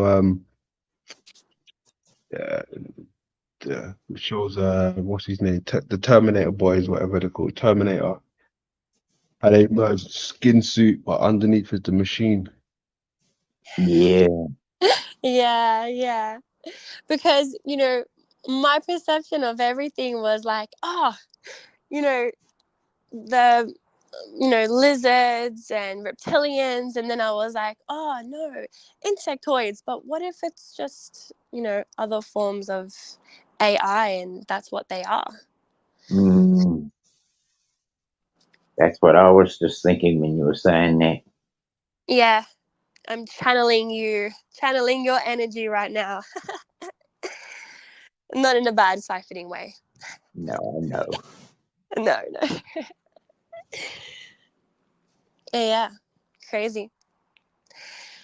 We gotta watch more of these sci-fi movies for real. Yeah, I definitely a lot of think, gems in them. mm, We should be playing little snippets and breaking them down. I'd love to do that. Oh yeah, definitely. Yeah, that'd be dope. Oh yeah. Breakdown movie night. Yeah, definitely. Yeah, energy doesn't die. That's right. Hey, the rebuttal bar is perfect place for it. Sorry, there was a message from Snipper. He said, energy never dies, only transfers. I always said that term. No, well, nothing dies. Everything is transferred. Again, integration, out of bodies. We are all made up of a lot of Salute, energy. Squirrel. Yeah. Yeah, that was a good one. School sniper. Good guy right there. Hey, have you Yeah. seen the reflection of the moon at all? Do you know here in Australia, I have not seen the reflection of the moon in literally 2 weeks. What do you mean the reflection of the moon? The moon I is a think reflection. I think it's going down, so and back to new moon, right? Well, hold on. Well, the moon is a reflection. You don't think so? Yeah, I know. I know this, Yeah. but I thought you were going somewhere else here. But yeah, keep going. Keep going. Yeah. So I always go outside. I always observe. I always look up.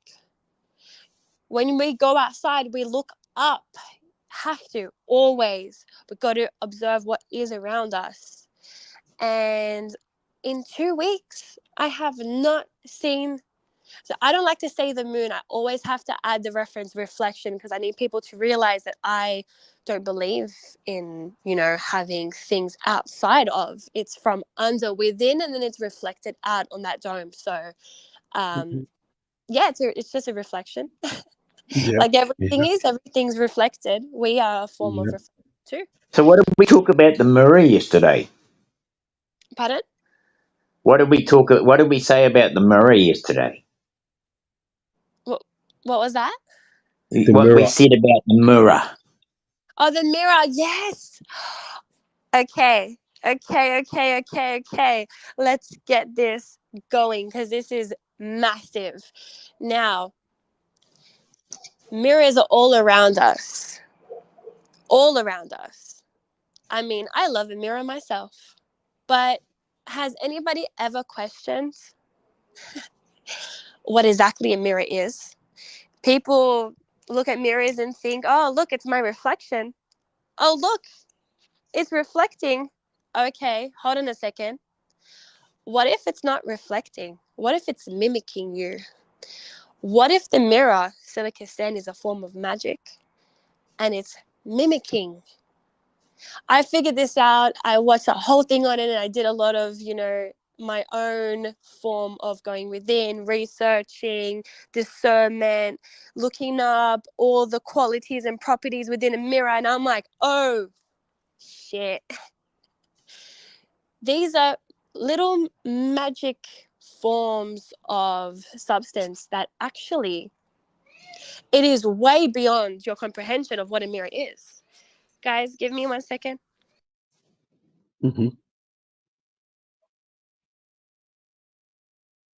That would be Brilliant. some scary shit though. The mirror mimicking you.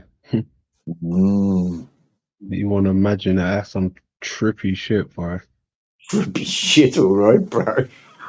Shit.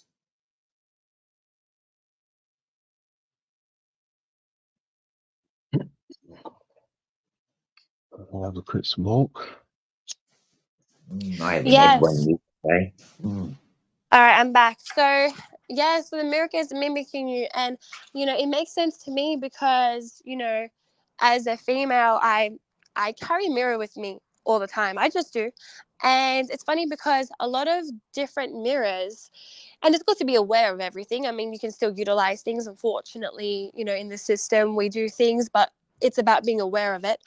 And, it's also for my own engagement of knowledge because looking at different mirrors, they really do switch up how you look. And it's funny because if you stare at a mirror long enough, it starts moving. and you don't even move. I've done it. I've sat in front of a mirror for as long as I could. It made me feel sick. And you're like gazing into your eyes, into the souls of, within that With internal. yourself. Yeah. Mm. Oh yeah, and it's powerful as shit. And I'm like, I'm just doing this for educational purposes only. And I did it, and it was moving. It started moving. My face started actually moving, and I was like, oh, okay, I'm out. I got up and I ran out the door. And I'm like, I'm good. I'm done. That's it. And I remember one night I actually covered every single mirror in my house, and I was like getting yelled at, like, why did you do that? And I'm like, no, I'm not looking at that. They're looking at you. They're looking at you. They're watching you. And I was like going crazy, but really, we can't live like that. We have to, just go about our stuff, but just be aware. Just be aware what is being utilized for yourself, because mirrors ain't what you think they are at all. Well, the other thing too is what I've looked at is here we got our buddy a phone or a computer or whatever, and the screen is like a mirror, right? Yes, it is. Yeah, A- it's And the thing is, like you're saying, mimicking you, but um, like children nowadays. I mean, even babies, mums are giving their babies the phone to hang on to and look at, yeah. and you wonder if the mirror then is actually getting to know what the eyes that are looking into it, right? And giving them a mirror reflection of what could be an avatar for them, right? To making up an avatar to fit that reflection. Interesting. So, I mean, phones do that anyway. They read your retina. I think they scan you, or your face, whatever the case may be. Oh. But Mm. they're getting familiar with the human anatomy, you know. Oh yeah, definitely. And you can't think something these days without it coming up on the TV or the phone or any. Oh, you dropped out there for a second. Oh yeah, I got a phone call. Sorry. All good. So yeah, we're really one with it. It's even if it's a form of technology, the outside exterior form of technology has its own mind, and Google is sentient, and we've been applying to that. So good on all of us. Give me a sec.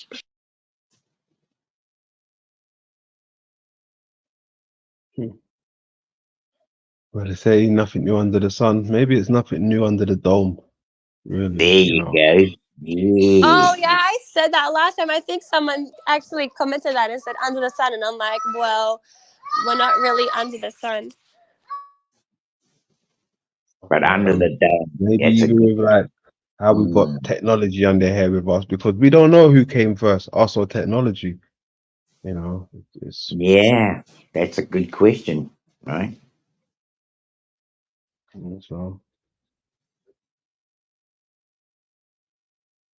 the further you look back, it's like the architect is crazy. Like technology's always been around, man. What type of technology? What is human? What is human mankind? I don't know what it is.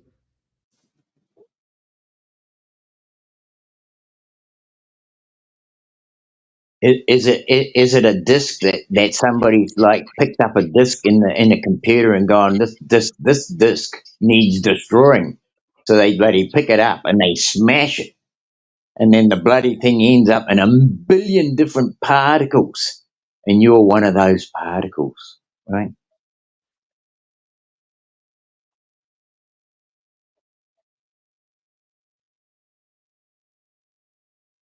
At the Trying to put moment, the disc. trying to put the disc back together, right? Been broken. Yeah.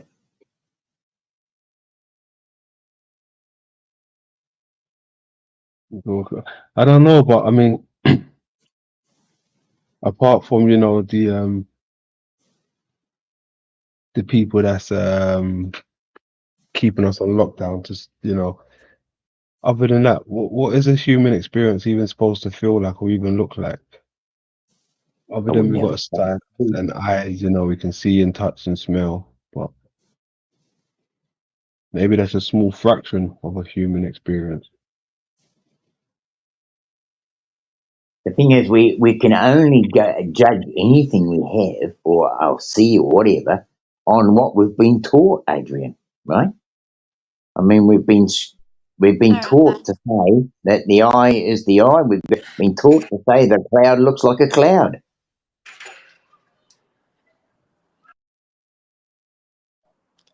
Yeah. London, what were you saying just then? Because that got me thinking. Can you repeat what you were saying, if you remember? But where was we again? Just then. I think you were mentioning about human existence and a fraction of it. Yeah. Yeah, that was Just great. That got me thinking. So what were you the saying? senses, the five senses, it kind of makes up our experience. If we ain't got them, then we don't really get to experience everything in its total bliss, You right? know what? If you can't see, then you're gonna miss out on that experience. If you can't smell, you're gonna miss out on that. So it's like the five senses Yeah. that we have is kind of what if you miss out on one of them, then you're gonna miss out on half of your experience. 25% of your experience to some degree. On Yeah. a physical level, correct. We actually have so much more that we can utilize that we don't know that we have. These five senses, I mean, they are nothing compared to what we actually can have and utilize. It's heavily suppressed, and we feel within this physical existence, these outer physical bodies that we're navigating within. I mean, that's just a fraction in itself of what we have and the power we have. I know I'm more than that. I know I can see or utilize frames and things like that in a way that we can't now, or even with hearing, or even with the movies, like all these supernatural abilities and stuff. I mean, that's not outside of us at all. That is within us. It's just, again, suppressed so much being down here, and then we forget what we are, who we are, and the power that we have. Hence why we are here. Hence why we are suppressed. Why we are in a system that doesn't want us to acknowledge that and takes us away from that. Agreed. I'd agree with that. Yes. Yeah, 100%. And I'm going to be able to utilize so much of my abilities very soon. I know it. I already am. I already am. Well, the thing is that you're acknowledging something that the internal dialogue that's coming into you, right? Yeah. And the thing is, if you like what I'm getting from you, if you're talking about a previous existence and layers of previous existences, Yeah. that that I mean, I'm going to ask the question: did you have the same? Did you culminate with the same understanding or understanding at the end of each one, or is this one, like you say, the final one?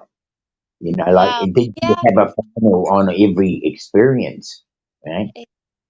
I love that. That's what I was saying before, that I think this is the final one. Well, actually, I don't know, because that's a really relevant point. I mean, we can say that, oh, this is a final one. I mean, do we think it was a final one all those other times? You know what's crazy? What I'm thinking about, right? You see, when you Yeah. said, right, I was thinking like just imagine if we do come back, like, you know, like reincarnation shit, right? And they say you come back as an animal, right? Right. But just imagine if you can come back as an animal, but you're aware, right?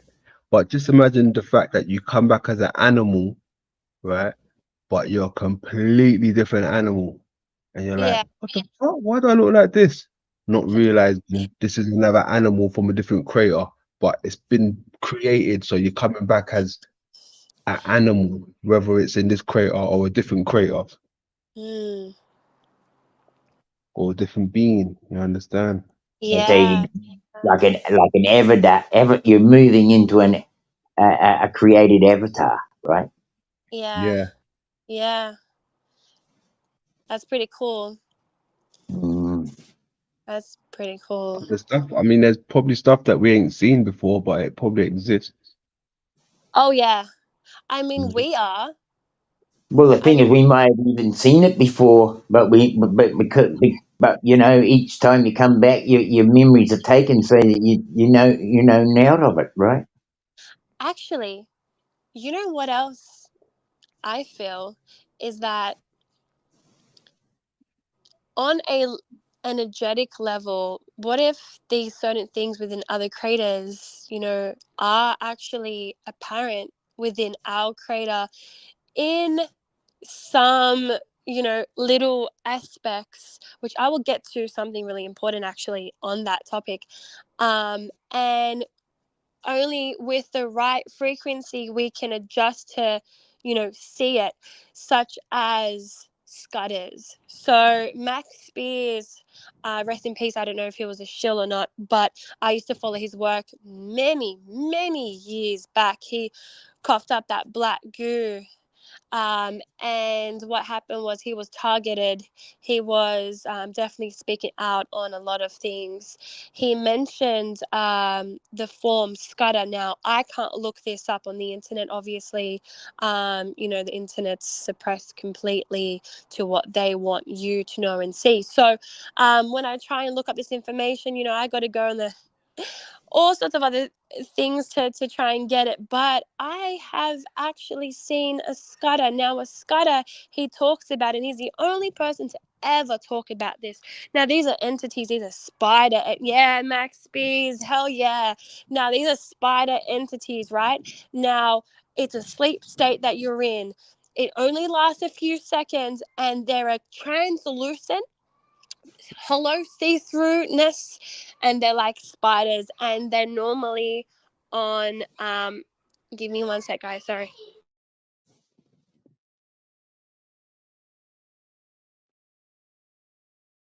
Mm.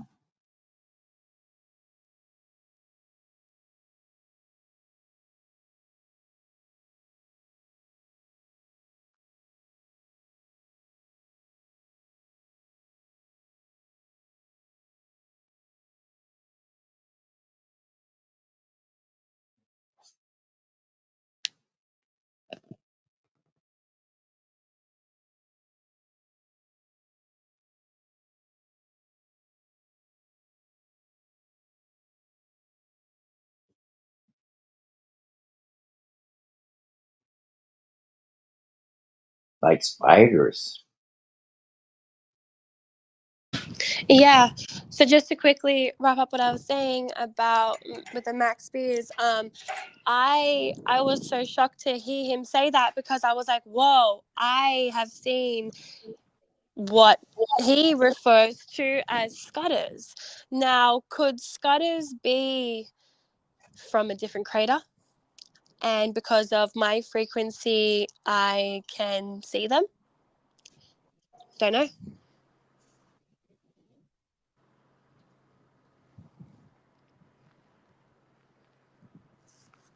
Can you guys hear me?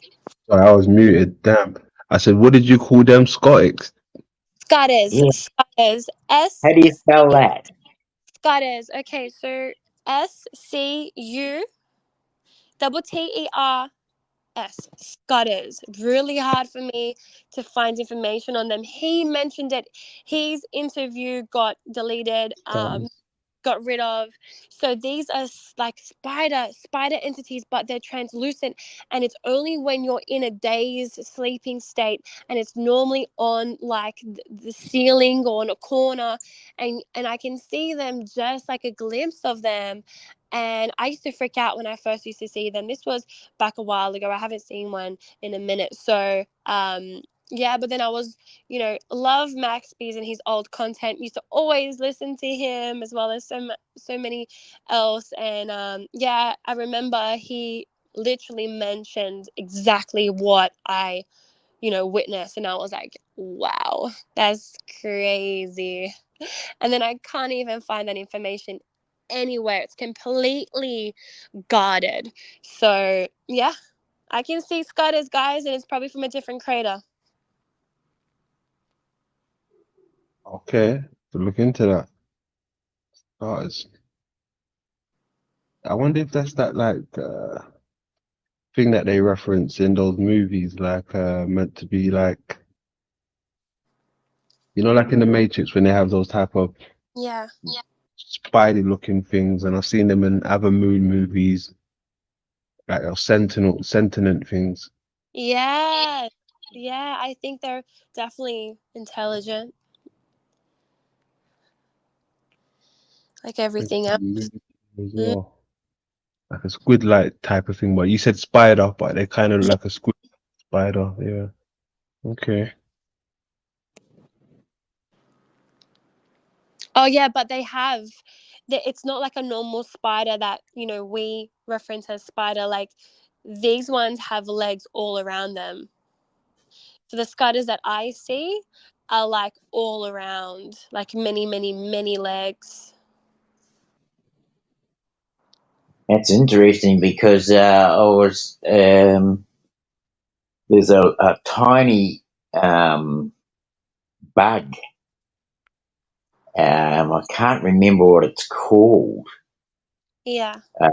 but it's got like these hairs all over it. But it actually, they breed them. They actually are color. They use it as a coloring in food coloring, but it's actually a bug. Yes, I saw like a little thing on that. I think my mom sent me that, and she's like, "Oh, be careful! Like, this is like this, and it's they use all forms of insects in our foods for different, And well, even the coloring that people put in their food, and they're using the bug, the whole bug is the coloring, right? yeah. Mm.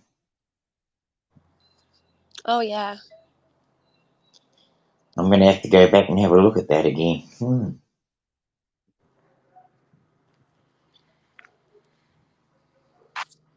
It looks like it's got legs all over it, and to me, it looks like some sort of amoeba with legs all over it. Okay.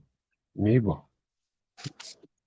But it's a tiny. Well, not a big bug, but it's got a real red color to it. Apparently, the coloring of it is what gives the food coloring red.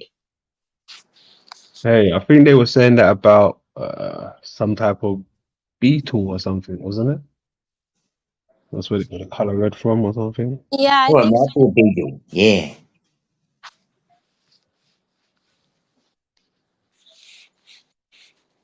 I'm gonna have to look into that more. Yeah, I'm pretty sure I've seen that somewhere. I can't remember where, but very interesting.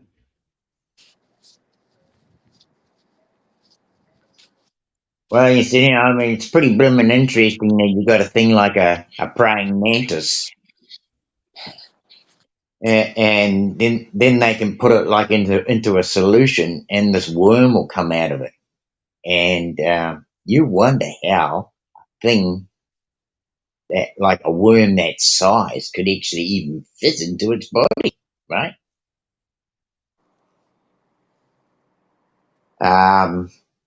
So like I think to myself, well, you got like a thing like a tardigrade, Mhm. Now, a tardigrade is meant to be so bloody small that you could probably, get like in a pinprick, you'd probably have billions of them, right? They're so small. So, like in a small drop of water, there could be literally billions of tardigrades. And I mean, I don't know what the life cycle of a tardigrade is as such, but they say that you can't kill it. They Yeah, can that's what they survive say. just about any bloody situation.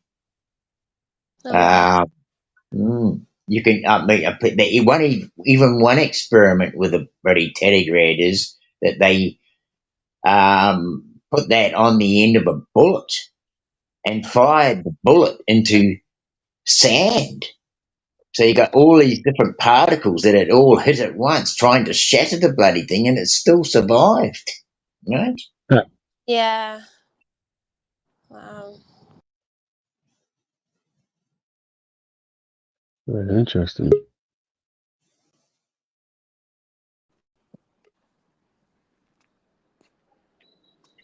Mic check. You still there? Yeah, I'm here. Can you hear me? Okay. Yeah. You dropped Yeah. out then. Okay. I was just saying, like, what was the name of? I think I was saying Teddygrad. Yeah, Teddy. tardigrade. Yep. How do you spell that? T-A... Oh, okay. I was thinking Teddy, like T-E. Yeah, No.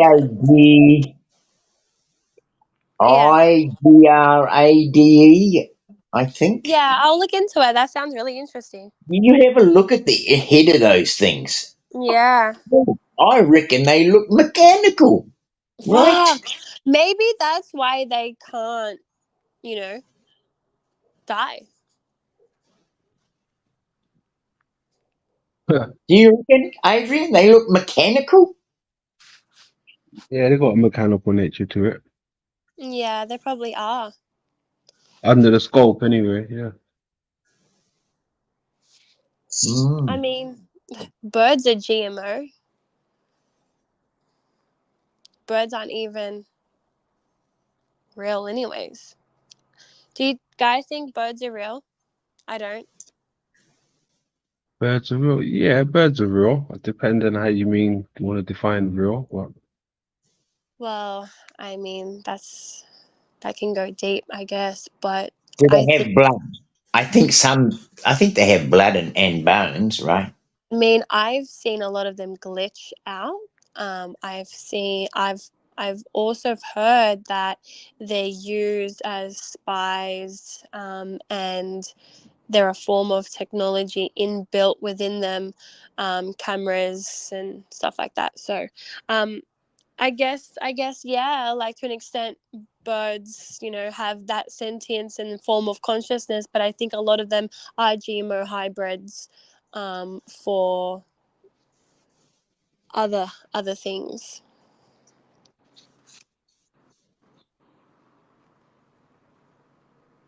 yeah, I Well, think some we're people. looking at sorry, Adrian, but Go on, you got it. Keep going. we're looking at artificial intelligence right now, and Mm, that they're actually bringing in, um, like they're talking about transhumanism and the movement, and we're talking about cyborgs. yeah, my favorite And I topic. just like think to myself, how long is it before It's already um, happened.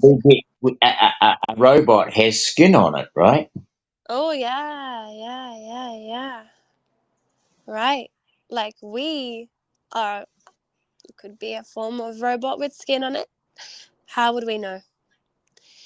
I mean, Just yeah, I looking at think, Teddy Grad and the similarities. That's all I was going with. yeah, Yeah. no, I love that because it's almost like you don't have that, you know, what's that word? Like you can't decipher from the difference between it. And it could be that at one point, yeah, you're correct, Dean, that, we can say, oh, like, cyborgs and with the machine and, that hard exterior. But, I definitely think that they could create some form of that flesh suit with that. Well, Definitely. we've got it I with, think they do already. like Arnie peeled his skin back and reprogrammed the bloody computer in his arm, right? Yeah, but hold on. What about cloning, though? That's what cloning is. Cloning is literally kind of similar. Making a copy of an original. Yeah. Yeah. Yeah, exactly. But that's not exactly a cyborg. Or is it? I don't know. I mean, I haven't had enough look into cyborgs, but Oh, I'm getting chased by a dragonfly. Oh, great. Oh, great. Oh, great. It's a demon. Ugh. That's what I hate about my backyard. There's like dragonflies everywhere. And I am not cool with any of them. well, you were just talking about how birds could have cameras and stuff in them, but Oh, like we got nanotech now that can make a bird. We got nanotech that can make a yeah. dragonfly.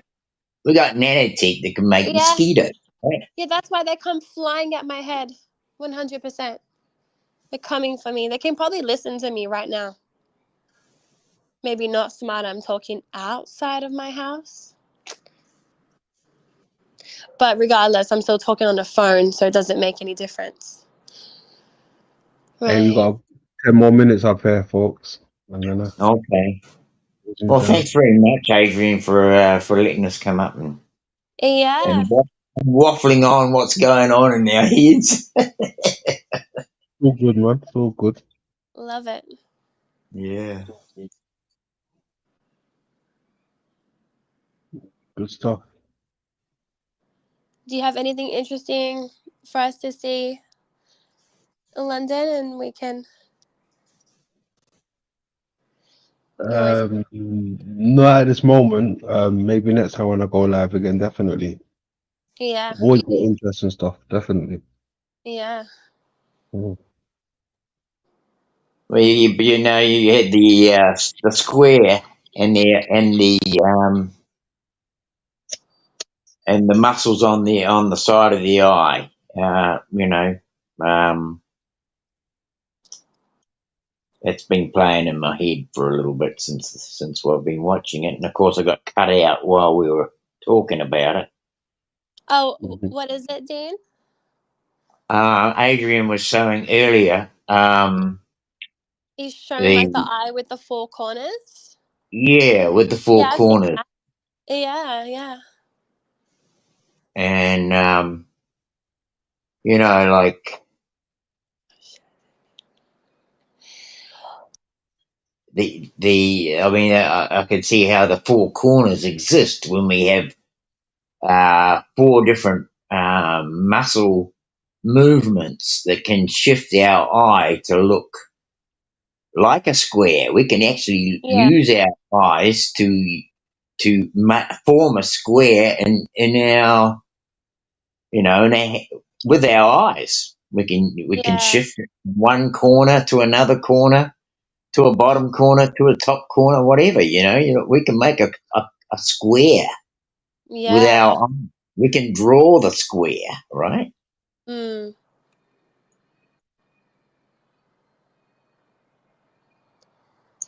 Yeah, it's almost like a form of vortex that we can create within the eye. Yes, there you go. A vortex, yes. Yeah, yeah. It's like certain shapes can, also form that path in order to do that. I think that's pretty interesting, actually. Mm.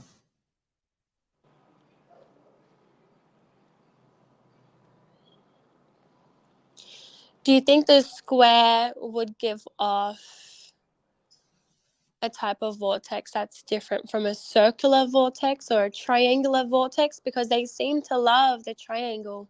I believe so, because when you try practicing Yeah. with your eyes to make a square, to make a diagonal, or to Diagonal. make a circle, That's trippy. Yeah.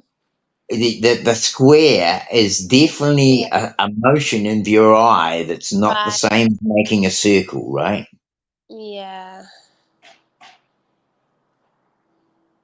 Yeah. It's almost like more of that blockage. Well, sometimes when you try and make a circle with you try and turn your eyes around. I mean, you Yeah. get people say that they can look one way and they can get the other eye to look the other way, right?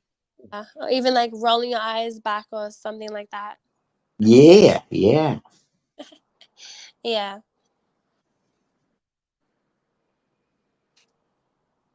Mm. There's a So lot much. of it seems like a mechanical motion, doesn't it? You know, Yeah. Excuse me. My drink. A mechanical.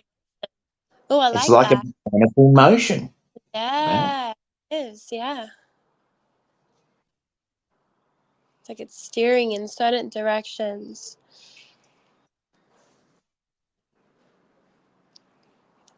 Bloody interesting conversation we've got going. I tell you, my head just been round and round. Nice. Good stuff. Good stuff. Yeah, thank you very much for giving me a ring and actually so we can actually get onto that conversation there, Adriana, because I tell you what, I it's got bloody awesome. Yeah. I got you.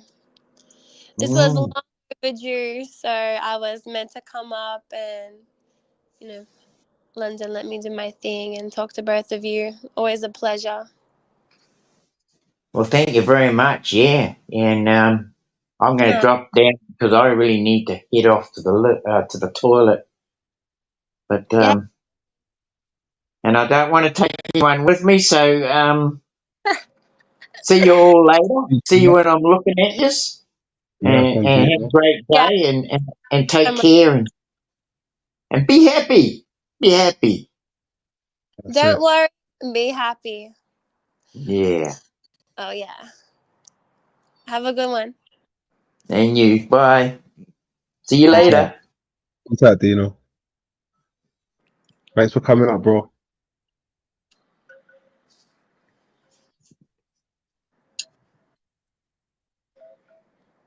Is it about to finish?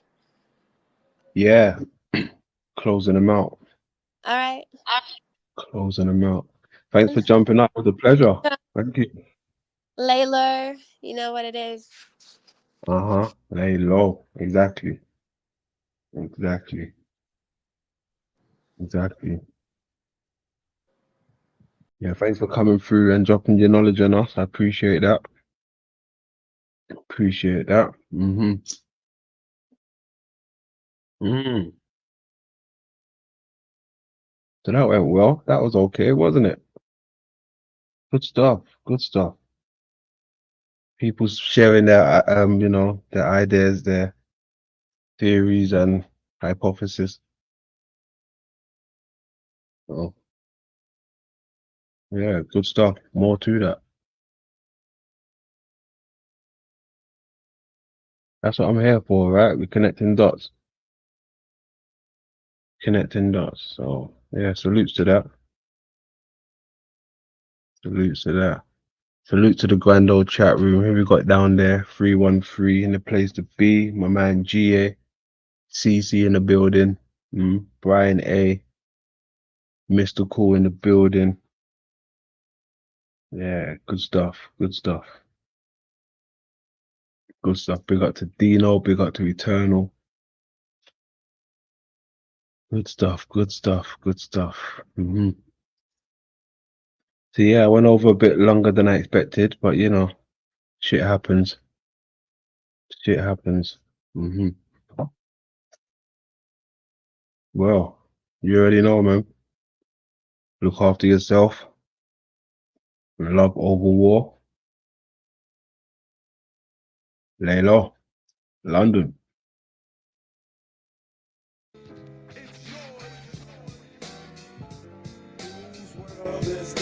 The world is yours. The world is yours. It's mine, it's mine. Whose world is this?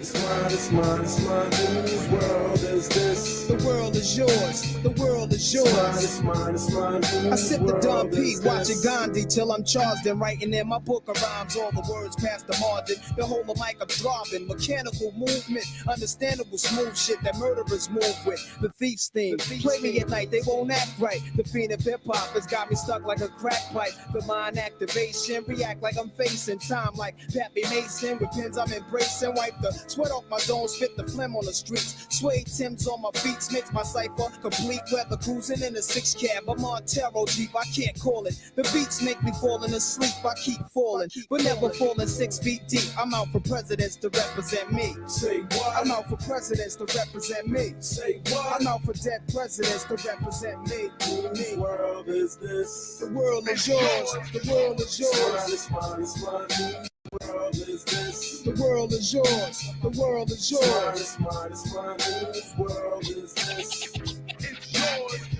It's mine, it's mine, it's mine, whose world is this? The world is yours. The world is yours. It's mine, it's mine, to my man Ill Will, God bless your life. To my peoples throughout Queens, God bless your life. I trick Reeboks and crazy bitches, aiming guns and all my baby pictures. Beef with housing police, release scriptures that's maybe Hitler's. Yet I'm the mal money, getting style, rolling foul. The versatile honey, sticking wild, golden child, dwelling in the rotten apple. You get tackled, a caught by the devil's lasso. Shit is a hassle. There's no days for broke days when selling smoke pays while all the old folks pray to Jesus, soaking their sins in trays. A holy water, odds against nods and slaughter. Thinking the word best describing my life. To name my daughter my strength. My son and star will be my resurrection. Born a correction, all the wrong shit I did. He'll lead in right direction. How you living large or broke or charge cards are mediocre. You flipping coca, playing spit spades and strip poker. It's yours.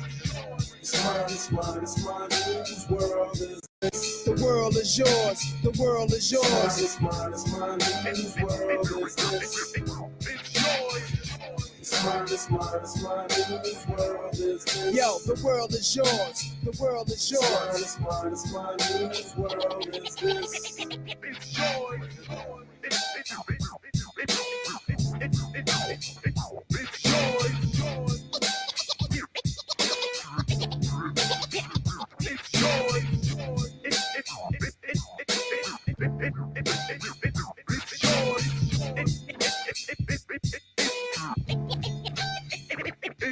I'm the young city bandit, hold myself down single-handed. For murder raps, I kick my thoughts alone, get remanded. Born alone, die alone, no clue to keep my crown a throne. I'm deep, I sound alone. Cave inside 1,000 miles from home. I need a new nigga for this black cloud to follow. Cause while it's over me, it's too dark to see tomorrow. Trying to maintain, I flip, fill the clip to the tip. Picturing my peeps, naughty ink can make my heartbeat skip. And I'm amped up, they like to champ up. Even my brains in handcuffs, headed for Indiana, stabbing women like the Phantom. The crew is lamping, Big Willie style. Check the chip to smell, plus I profile well. Stash through the flock clothes, burning dollars to light my soul. Walk the blocks with a bop.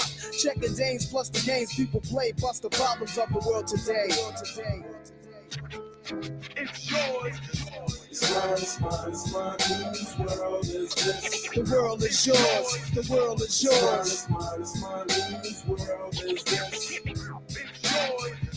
It's mine, it's mine, it's mine. Whose world is this? The world is yours. The world is yours. It's mine, it's mine, whose world is this?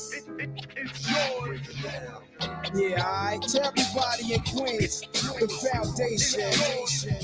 The world is yours. To everybody uptown, yo, the world is yours. The world is yours. To everybody in Brooklyn, y'all know the world is yours. The world is yours. Everybody in Mount Vernon, the world is yours. Long Island, yo, the world is yours. Staten Island, yeah, the world is yours. South Bronx, the world is yours.